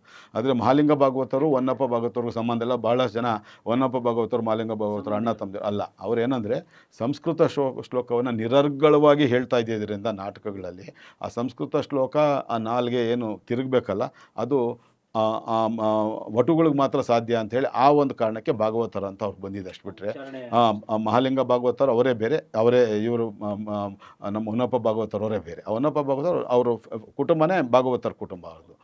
ಇವ್ರಿಗೆ ಆ ಹೆಸರು ಬಂದಂಥದ್ದು. ಅಲ್ಲಿ ಆವಾಗ ಅವ್ರಿಗೆ ಸಂಬಂಧ ಇದಾಗಿ ಅವರಿಬ್ಬರು ಮದುವೆ ಆಗ್ತಾರೆ. ಆ ಮದುವೆಗೆ ಸಾಕ್ಷಿಗಳಾಗಿದ್ದವ್ರು ಬಹಳಷ್ಟು ಜನ ನಮ್ಮ ಜೊತೆಗಿದ್ದಾರೆ. ಇದ್ರ ಬಗ್ಗೆ ಭಾರ್ಗವ್ ಅವರು ಅದ್ಭುತವಾಗಿ ಹಲವಾರು ಬಾರಿ ಮಾತಾಡಿದ್ದಾರೆ. ನೀವು ಅವ್ರನ್ನೂ ಕೂಡ ಸಂದರ್ಶನ ಮಾಡಿ ಅವರು ಕೂಡ ಹೇಳ್ತಾರೆ. ಅವರೇ ಸಾಕ್ಷಿ ಇದ್ದಾರೆ ಅವರಿಬ್ಬರ ಮದುವೆಗಳಿಗೆ, ಅವರಿಬ್ಬರ ದಾಂಪತ್ಯಕ್ಕೆ ಹುಟ್ಟಿದಂಥ ಮಗುಗೆ ಇವತ್ತು ನಮ್ಮ ಕಣ್ಮುಂದೆ ಹಿರಿ ಜೀವ ಇದೆ. ಆಗ ಅವರು ದ್ವಾರಕೀಶ್ ಅವರ ಸ್ವಂತ ಅಥವಾ ಸಂಬಂಧಿಕ ಕೂಡ ಅವರು. ಹುಣಸೂರು ಕೃಷ್ಣಮೂರ್ತಿಯವರ ಬಾಮೈದ ಆಗ್ತಾರೆ. ಹುಣಸೂರು ಕೃಷ್ಣಮೂರ್ತಿ ಇವ್ರಿಗೆ ಸೋದರ ಮಾವ ಆಗ್ತಾರೆ ದ್ವಾರಕೀಶ್ ಅವರಿಗೆ. ಅವರು ಇವತ್ತು ನಮ್ಮ ಜೊತೆಗಿದ್ದಾರೆ. ಸ್ವಲ್ಪ ಓಡಾಡೋದು ಕಷ್ಟ ಅವ್ರಿಗೆ ವಯಸ್ಸಾಗಿರೋದ್ರಿಂದ. ಇವತ್ತು ನೀವು ಅವ್ರ ದರ್ಶನ ಮಾಡಿ, ಅವ್ರು ಸಂದರ್ಶನ ಮಾಡಿ ಅವ್ರು ಸ್ಪಷ್ಟವಾಗಿ ಹೇಳ್ತಾರೆ. ಹಾಗಾಗಿ ಈ ಒಂದು ರೀತಿ ಒಂದು ಡಾಕ್ಟರ್ ರಾಜ್ಕುಮಾರ್ ಅವರ ಮೇಲೆ ಇದ್ದಂಥ ಒಂದು ಅಸಹನೀಯತೆ ಮತ್ತು ಒಂದು ಪಟ್ಟಭದ್ರ ಹಿತಾಸಕ್ತಿಗಳೇನು ಇವರೆಲ್ಲ ಇದ್ದರು. ಇವರೆಲ್ಲ ದೊಡ್ಡ ಮಟ್ಟದ ಸಂಚನ್ನು ಮಾಡಿ ಒಬ್ಬ ಶೂದ್ರ, ಒಂದು ಸಮಾಜದ ಅತ್ಯಂತ ಕಡೆಯ ಸಮುದಾಯದಿಂದ ಬಂದಂಥವ್ರು, ಶೈಕ್ಷಣಿಕವಾಗಿ, ಆರ್ಥಿಕವಾಗಿ, ಸಾಮಾಜಿಕವಾಗಿ ಕಡೆಯದ ಹಿಂದುಳಿದ ವರ್ಗ, ಈಡಿಗ ಸಮುದಾಯ ಯಾವುದರಲ್ಲೂ ಇರಲಿಲ್ಲ. ಅಂಥ ಸಮುದಾಯದಿಂದ ಬಂದಂಥವ್ರು ಈ ರೀತಿ ಬೆಳೆದ್ರಲ್ಲ ಅಂತ ಹೇಳಿ ಅದರಲ್ಲಿ ಇವ್ರಿಗೆ ತುಂಬ ಕಣ್ಕುಕ್ಕಿದ್ದು ಯಾವಾಗ ಅಂತಂದರೆ 1969ರಲ್ಲಿ ಒಂದು ಘಟನೆ ಇವತ್ತಿನ ಟೌನ್ ಹಾಲ್ ಬಳಿ ಇರ್ತಕ್ಕಂಥ ವೃತ್ತ ಸಾಕ್ಷೀಭೂತವಾಗುತ್ತೆ. ಅವತ್ತು ನ್ಯೂ ಸಿಟಿ ಅಂತ ಎಲ್ಲ ಥಿಯೇಟ್ರೆಲ್ಲ ಇತ್ತು. ಅಲ್ಲಿ ಒಂದು ಆ ಸ್ಥಳ ಒಂದು ಒಬ್ಬ ನಟ, ಭಾರತದ ಯಾವುದೇ ಭಾಷೆಯ ಯಾವುದೇ ನಟ ಶತಚಿತ್ರಗಳನ್ನು ಪೂರೈಕೆ ಮಾಡಿದಂಥ ಸಂದರ್ಭದಲ್ಲಿ ಮಾಡಿದಂಥ ಒಂದೇ ಒಂದು ಅದ್ಭುತವಾದಂಥ ಪೌರ ಸನ್ಮಾನ ಕಾರ್ಯಕ್ರಮ. ಎನ್ ಟಿ ರಾಮರಾವ್ಗಿಲ್ಲ, ಎ ನಾಗೇಶ್ವರವ್ರಿಗಿಲ್ಲ, ಚಿರಂಜೀವಿ ಅವ್ರಿಗಿಲ್ಲ, ಬಾಲಕೃಷ್ಣ ಅವ್ರಿಗಿಲ್ಲ, ಎಂ ಜಿ ರಾಮಚಂದ್ರನ್ ಅವ್ರಿಗಿಲ್ಲ, ಶಿವಾಜಿ ಗಣೇಶನ್, ಕಮಲಾಸನ್, ರಜನಿಕಾಂತ್ ಅವ್ರಿಗಿಲ್ಲ, ಅಮಿತಾಬ್ ಬಚ್ಚನ್, ದಿಲೀಪ್ ಕುಮಾರ್, ಇಂದಿ ರಾಜ್ಕುಮಾರ್, ಸಂಜೀವ್ ಕುಮಾರ್ ಅವ್ರಿಗಿಲ್ಲ. ಆ ಭಾಗ್ಯ ಅಣ್ಣ ಅವ್ರದ್ದಾಯಿತು. ಅದನ್ನು ಭಾಗ್ಯದ ಬಾಗಿಲು ಅವ್ರದ್ದು 100ನೇ ಸಿನಿಮಾ ಸಂದರ್ಭದಲ್ಲಿ ಪೂರೈಕೆ ಮಾಡಿದಾಗ ಇಡೀ ಭಾರತ ಅಲ್ಲ, ಇಡೀ ವಿಶ್ವದಲ್ಲೇ ಒಬ್ಬ ಕಲಾವಿದನ ಬಗ್ಗೆ ನಿರ್ಮಾಣ ಆದಂಥ ಮೊಟ್ಟ ಮೊದಲ ಸಾಕ್ಷ್ಯ ಚಿತ್ರ ನಟ ಸಾರ್ವಭೌಮ. ಬೇರೆ ಯಾವುದೇ ಕಲಾವಿದನಿಗೆ ಆ ಭಾಗ್ಯ ಇಲ್ಲ. ಆ ಸಂದರ್ಭದಲ್ಲಿ ಆಗಿನ ಬೆಂಗಳೂರಿನ ಜನಸಂಖ್ಯೆ ಕೇವಲ 13 ಲಕ್ಷ ಮಾತ್ರ. ಅವತ್ತು 1.5 ಲಕ್ಷ ಜನ ಸಾರ್ತಾರೆ. ಅಣ್ಣ ಅವ್ರಿಗೆ ನಡೆದಂಥ ಪೌರ ಸನ್ಮಾನದ ಆ ವಿಡಿಯೋಗಳು ಇವತ್ತು ಇದೆ ಸಾಮಾಜಿಕ ಜಾಲತಾಣ. ನಾನು ಬೇಕಾದ್ರೆ ನಿಮ್ಗೆ ಕಳಿಸಿ, ಅದನ್ನು ಈ ವಿಷಯ ಬಂದಾಗ ನೀವು ದಯವಿಟ್ಟು ಪ್ಲೇ ಮಾಡಿ. ಆ ಸಮಾರಂಭ ಇವ್ರಿಗೆ ಎಲ್ಲರಿಗೂ ಕಣ್ಕುಕ್ಕೂಸು. ಹೇಗಪ್ಪ ನಮ್ಮವ್ರು ಯಾರಿಗೂ ಇಲ್ಲದೆ ಇರೋಂಥ ಅಷ್ಟೇ ಕೆಟ್ಟದಾಗಿ ನಟರು ಕೂಡ ನಡ್ಕೊಂಡಿದ್ದಾರೆ. ಕಲ್ಯಾಣ್ ಕುಮಾರ್ ಅವರು ಆತ್ಮಚರಿತ್ರೆಯಲ್ಲಿ ಕೊನೆಗೆ ಅವರು ಅಂತಿಮ ದಿನಗಳಲ್ಲಿ ಅವರೇ ಹೇಳಿ ಬರೆಸಿದ್ದಾರೆ. ಅದು ಇವತ್ತು ನಮ್ಮ ಮುಂದೆ ಪುಸ್ತಕದ ರೂಪದಲ್ಲಿ ಲಭ್ಯ ಇದೆ. ನಾನು ತುಂಬ ದುರಂಕಾರ ಪಟ್ಟೆ. ನೆಂಜಿಲ್ ಅವರು ಆಲಯಂ ಅಂತ ಒಂದು ತಮಿಳ್ ಸಿನಿಮಾದಲ್ಲಿ ಇವ್ರಿಗೆ ಅವಕಾಶ ಸಿಗುತ್ತೆ. ಅದು ದೊಡ್ಡ ಮಟ್ಟದ ಇದು ಸೂಪರ್ ಹಿಟ್ಟು. ಹಾಡುಗಳು ಅಷ್ಟೇ ಇತ್ತು. ಅಲ್ಲಿ ತನಕ ಪ್ರಣಯ ದೃಶ್ಯಗಳಲ್ಲಿ ಜಮಿನಿ ಗಣೇಶನ್ ಅವ್ರನ್ನ ಕರಿತಾ ಇದ್ದಿದ್ದೆ ಪ್ರಣಯ ರಾಜ ಅಂತ ಕರಿತಾ ಇದ್ದಿದ್ದು ತಮಿಳ್ನಲ್ಲಿ. ಆಮೇಲೆ ಕನ್ನಡದಲ್ಲಿ ಶ್ರೀನಾಥ್ ಅವ್ರಿಗೆ ಹೆಸರು ಬಂತು. ಹಾಗೆ ಅಲ್ಲಿ ಇಳೆಯ ದಳಪತಿ ಅಂತ ಅವ್ರಿಗೆ ಬರುತ್ತೆ ಫಸ್ಟು. ಆಮೇಲೆ ವಿಜಯ್ ಬಂದಿರೋವಂಥದ್ದು. ಅಂಥ ಒಬ್ಬ ಕಲಾವಿದನ್ನು ಮೀರಿಸಿದಂಥ ಚಿತ್ರ ಇದಾಗುತ್ತೆ. ಇವ್ರಿಗೇನಾಗುತ್ತೆ, ನಾನು ತಮಿಳಿನಲ್ಲಿ MGR ಅವ್ರ ಮಟ್ಟಕ್ಕೆ ಬೆಳೆದ್ಬಿಟ್ಟೆ ಅನ್ನೋ ಒಂದು ಅಹಂ ಬರುತ್ತೆ. ಯಾವಾಗ ಈಗೋ ಮತ್ತು ಅಹಂ ಬರುತ್ತೆ, ಇಲ್ಲಿನ ಎಲ್ಲರನ್ನ ಅಸಡ್ಡೆ ಮಾಡೋಕ್ಕೆ ಶುರು ಮಾಡ್ತಾರೆ. ಭೂದಾನ ಸಿನಿಮಾ ಶೂಟಿಂಗ್ ನಡೆಯುವಂಥ ಸಂದರ್ಭದಲ್ಲಿ ಕುಮಾರತ್ರಯರು ನಟಿಸಿದಂಥ ಏಕೈಕ ಚಿತ್ರ ಡಾಕ್ಟರ್ ರಾಜ್ಕುಮಾರ್, ಉದಯ್ ಕುಮಾರ್, ಕಲ್ಯಾಣ್ ಕುಮಾರ್ ಅವ್ರು ಮಾಡಿದಂಥ ಚಿತ್ರ ಭೂದಾನ. ಅದರಲ್ಲಿ ಅದ್ಭುತವಾದಂಥ ಸಿನಿಮಾ ಮಾತಾಡೋಕ್ಕೆ ಇಲ್ಲ. ಆ ಭೂದಾನ ಸಿನಿಮಾದಲ್ಲಿ ಅಣ್ಣ ಅವರು ಅವ್ರ ಪಾತ್ರ ಮುಗಿಸಿ ಬಂದು ಕೂತ್ಕೊಳ್ಳೋ ಸಂದರ್ಭದಲ್ಲಿ ಇವ್ರ ಪಕ್ಕದಲ್ಲಿರೋಂಥ ಚೇರ್ನ ಒದಿತಾರೆ. ಅಣ್ಣ ಅವ್ರು ಬೀಳ್ತಾರೆ, ಇವ್ರು ಗಹಗಸ್ನಾಗ್ತಾರೆ.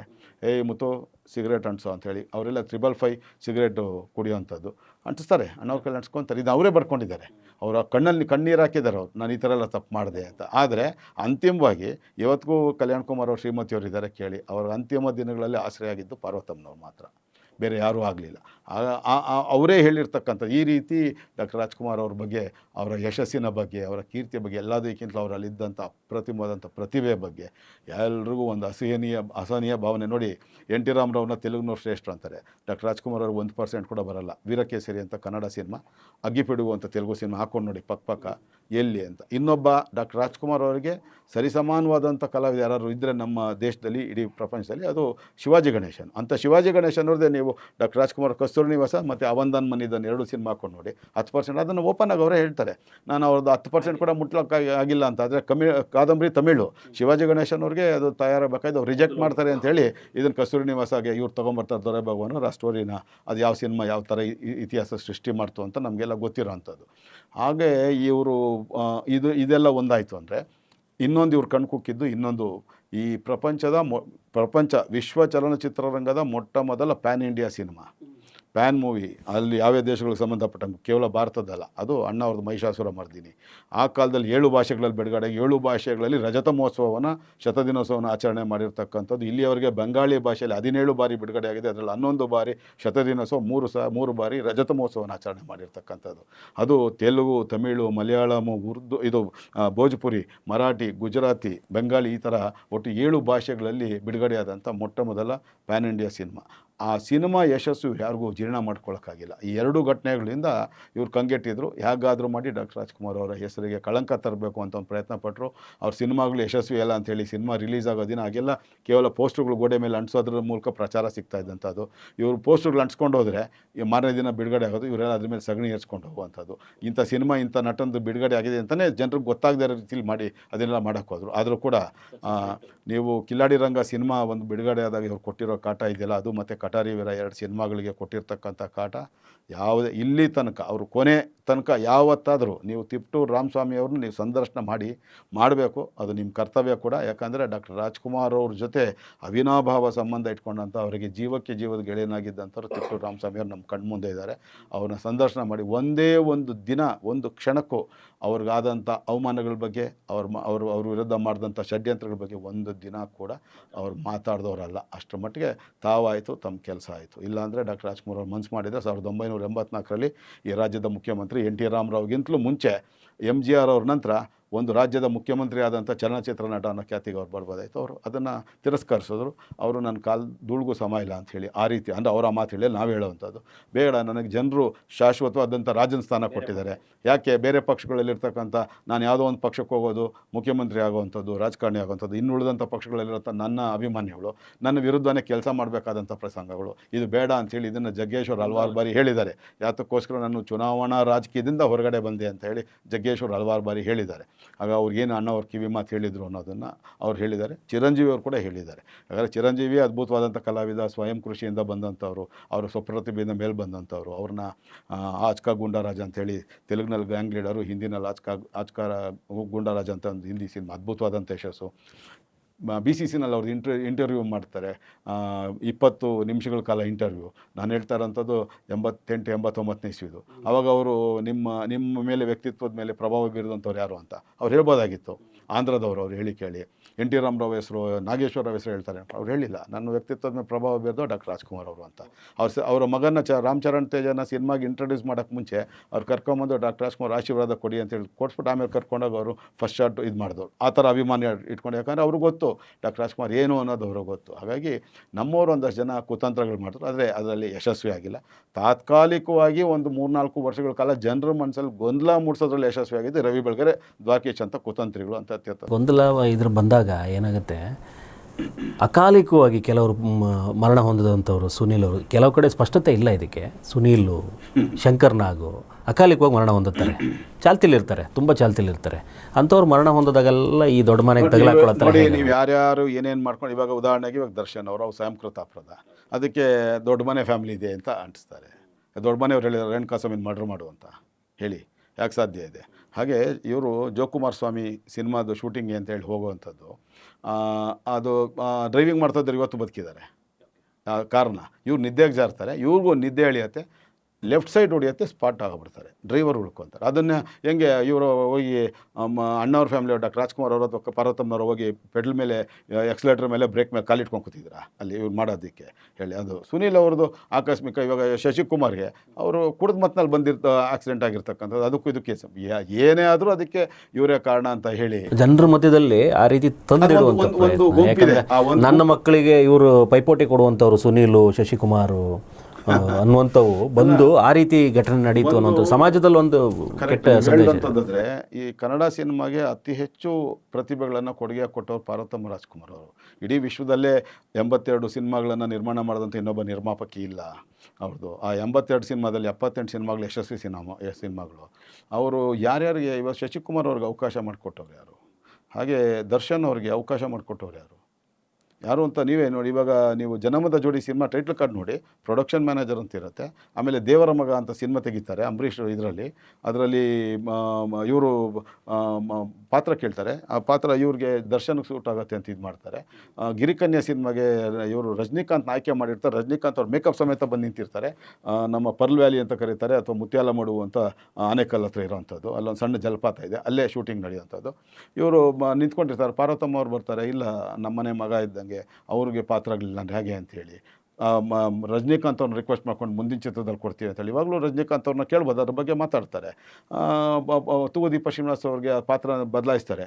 ಇಡೀ ತೂಗುದೀಪ ಶ್ರೀನಿವಾಸ್ ಅವರ ಚಿತ್ರಜೀವನದಲ್ಲಿ ಇರ್ತಕ್ಕಂಥ ಅವರ ಮಾಡಿದಂಥ ಕ್ಯಾರೆಕ್ಟರ್ಗಳಿರ್ತಕ್ಕಂಥ ಒಂದೇ ಒಂದು ಹಾಡು ಗಿರಿಕನ್ಯಾ ಸಿನಿಮಾ, ಅದು ಕೂಡಿ ಬಾಳೋಣ ಎಂದೆಂದು ಆ ಸಾಂಗ್ ಇರುವಂಥದ್ದು. ಅದೇ ಇದೊಂದು. ಹಾಗಾಗಿ ಅವರು ಮಾಡಿರೋ ಎಲ್ಲ, ಇವಾಗ ಮಾಲಾಶಿವನ್ ಬೆಳಕಿಗೆ ತಂದವ್ರು ಯಾರು, ಸುಧಾರಾಣಿ ಅಂತ ತಂದವ್ರು ಯಾರು, ಆಶಾರಾಣಿ ತಂದವ್ರು ಯಾರು, ರಕ್ಷಿತಾ ಅಂತ ತಂದವ್ರು ಯಾರು, ರಮ್ಯಾ ಅಂತ ತಂದವ್ರು ಯಾರು, ಎಲ್ಲ ಇವರೇ ಬೆಳಕಿಗೆ ತಂದಂಥವ್ರು. ಮತ್ತು ಹೇಗೆ ಸಾಧ್ಯ ಇನ್ನೊಬ್ಬರು ಪ್ರತಿಭೆ, ಅವ್ರ ಪ್ರತಿಭೆ ಯಾರು ಕಿತ್ಕೊಳ್ಳೋಕ್ಕೆ ಸಾಧ್ಯ ಇಲ್ಲ. ಇನ್ನೊಂದು ಯಾರು ಏನೇ ಮಾಡಿದ್ರು ಇವತ್ತು ನೃತ್ಯ ಅನ್ನತ್ತ ಬಂದಾಗ ಪ್ರಭುದೇವ ಅದ್ಭುತವಾದಂಥ ನೃತ್ಯಗಾರ ಇರ್ಬೋದು, ಅಥವಾ ರಾಮಚರಣ್ ತೇಜ, ಅಲ್ಲು ಅರ್ಜುನು ಎಲ್ಲ ಇರ್ಬೋದು. ಆದರೆ ಪುನೀತ್ ರಾಜ್ಕುಮಾರ್ ಸರಿಸಾಟಿ ಆಗುವಂಥ ಇನ್ನೊಬ್ಬ ನೃತ್ಯ, ಒಂದು ಚೂರು ಡೂಪ್ ಇಲ್ಲದೆ ಸಾಹಸ ದೃಶ್ಯಗಳಲ್ಲಿ ಭಾಗವಹಿಸಂಥ ಏಕೈಕ ಕಲಾವಿದ. ಅಣ್ಣಾ ಬಂಡ್ ಸಿನಿಮಾದು ಒಂದೇ ಕ್ಲೈಮ್ಯಾಕ್ಸ್ ಫೈಟ್ ಇನ್ಯಾರಾದ್ರು ಮಾಡೋಕ್ಕೆ ಸಾಧ್ಯ ಇದೆ ಅಂತ ನೋಡಿ ನೀವು? ಸಾಧ್ಯನೇ ಇಲ್ಲ. ಹಗ್ಗ ಕಟ್ಕೊಳ್ಳಲ್ಲ, ಇದು ಮಾಡೋದಿಲ್ಲ, ಡ್ಯೂಪ್ ಇಲ್ಲ, ಗ್ರಾಫಿಕ್ಸ್ ಇಲ್ಲ, ಡ್ಯೂಪ್ ಅಂತೂ ಇಲ್ಲವೇ ಇಲ್ಲ ಅವ್ರದ್ದು. ಇನ್ನು ಡ್ಯಾನ್ಸಲ್ಲಿ ಇವರು ಇವರು ಭಾವನಾತ್ಮಕ ಸನ್ನಿವೇಶಗಳಲ್ಲಿ ಯಾವ ಥರ ಮಾಡಿದ್ದಾರೆ, ಯಾವ ಥರ ಗೆದ್ದಿದ್ದಾರೆ ಅಂತೇಳಿ ಇನ್ನೊಬ್ಬ ಕಲಾವಿದ ಜೋಗಿ ಅಂತಿಮ ಕ್ಲೈಮ್ಯಾಕ್ಸಿನಲ್ಲಿ ಮಾಡಿ ತೋರಿಸ್ಲಿ ನೋಡೋಣ, ಇಲ್ಲ ಓಂ ಕನ್ಯಾ ಇದರಲ್ಲಿ ಮಾಡಿ ತೋರಿಸ್ಲಿ, ಜನಮದ ಜೋಡಿ ಅಥವಾ ಮೋಡದ ಮರೆಯಲ್ಲಿ ಸಿನಿಮಾದಲ್ಲಿ ಮಾಡೋದು ಸಾಧ್ಯನೇ ಇಲ್ಲ. ಅದು ಒಬ್ಬೊಬ್ರದ್ದು ಒಂದೊಂದು ಪ್ರತಿಭೆ ಇರುತ್ತೆ. ಅವರ ಪ್ರತಿಭೆಯಲ್ಲಿ ಅವ್ರು ಬೆಳ್ಕೊಂಬರ್ತಾರೆ ಹೊರತು ಇನ್ನೊಬ್ಬರು ಪ್ರತಿಭೆ ಇನ್ನೊಬ್ಬರು ಚಿವುಟ್ ಹಾಕೋದು ಹೇಗೆ? ಆದರೆ ಆ ಥರದ್ದು ನಿರ್ಧಾರ ಇವಾಗ ಉದಾಹರಣೆಗೆ ಶಶಿಕುಮಾರ್ ಅವರು ನಿರಂತರವಾಗಿ ಒಪ್ಕೊಂಬಿಟ್ರು. ಬೇಕೋ ಬೇಡವಾ, ಅದರದ್ದು ಸಬ್ಜೆಕ್ಟ್ ಆಗಿದೆ ಏನು ಯೋಚನೆ ಮಾಡ್ತೀರಾ, ಸಿನಿಮಾ ಬರ್ತಾ ಇದೆ, ದುಡ್ಡು ಬರಬೇಕು, ಒಪ್ಕೊಳ್ಳೋದು ಅಂತ ಈ ಥರ ಆಯ್ಕೆ ಮಾಡ್ಕೊಳ್ದಿರ ಸಿಕ್ಕಿದೆಲ್ಲ ಒಪ್ಕೊಂಡಾಗ, ಸಿಕ್ಕಿದೆಲ್ಲ ಅವಕಾಶಗಳನ್ನ ಬಾಚಿಕೊಂಡಾಗ ಈ ರೀತಿ ಅವರ ಚಿತ್ರಜೀವನದ ಇದು ಯಾತ್ರೆ ಮೊಟಕುಗೊಳ್ಳುತ್ತೆ. ಹಾಗಾಗಿ ಯಾವುದೇ ಒಬ್ಬ ಕಲಾವಿದ ಅವನಿಗೆ ಆಯ್ಕೆ ಅನ್ನೋದಿರಬೇಕು, ವಿಷಯ ಅನ್ನೋದು ತಿಳ್ಕೋಬೇಕು. ಆ ಚಿತ್ರದ ಸಬ್ಜೆಕ್ಟ್ ಏನು, ನನ್ನ ಕ್ಯಾರೆಕ್ಟರ್ ಏನು, ಸಮಾಜಕ್ಕೆ ಏನು ಸಂದೇಶ ಕೊಡುತ್ತೆ ಅನ್ನೋದು ಒಂದು ಅರ್ಥ ಮಾಡಿಕೊಂಡು ಆನಂತರ ಅವರು ಅಭಿನಯ ಮಾಡಿದ್ರೆ, ಆ ಚಿತ್ರಗಳನ್ನ ಒಪ್ಕೊಂಡ್ರೆ 100ಕ್ಕೆ 100 ಅವರು ಕೂಡ ಯಶಸ್ವಿ ಚಿತ್ರಜೀವನ ನಡೆಸ್ತಾರೆ. ಹಾಗಾಗಿ ಯಾರೋ ಪಾಪ ಅವ್ರು ಯಾರೋ ಆಕ್ಸಿಡೆಂಟ್ಗಳು ಸತ್ತರೆ ಇವ್ರಿಗೂ ಹಂಗೆ ಹಬ್ಬಿಸ್ಬಿಟ್ಟಿದ್ರು. ಅದು ಸಂಚಾರಿ ವಿಜಯ್ ಅವ್ರು ಮಾಡಿದಂಥದ್ದು ಅದ್ಭುತವಾದಂಥ ಸಿನಿಮಾ.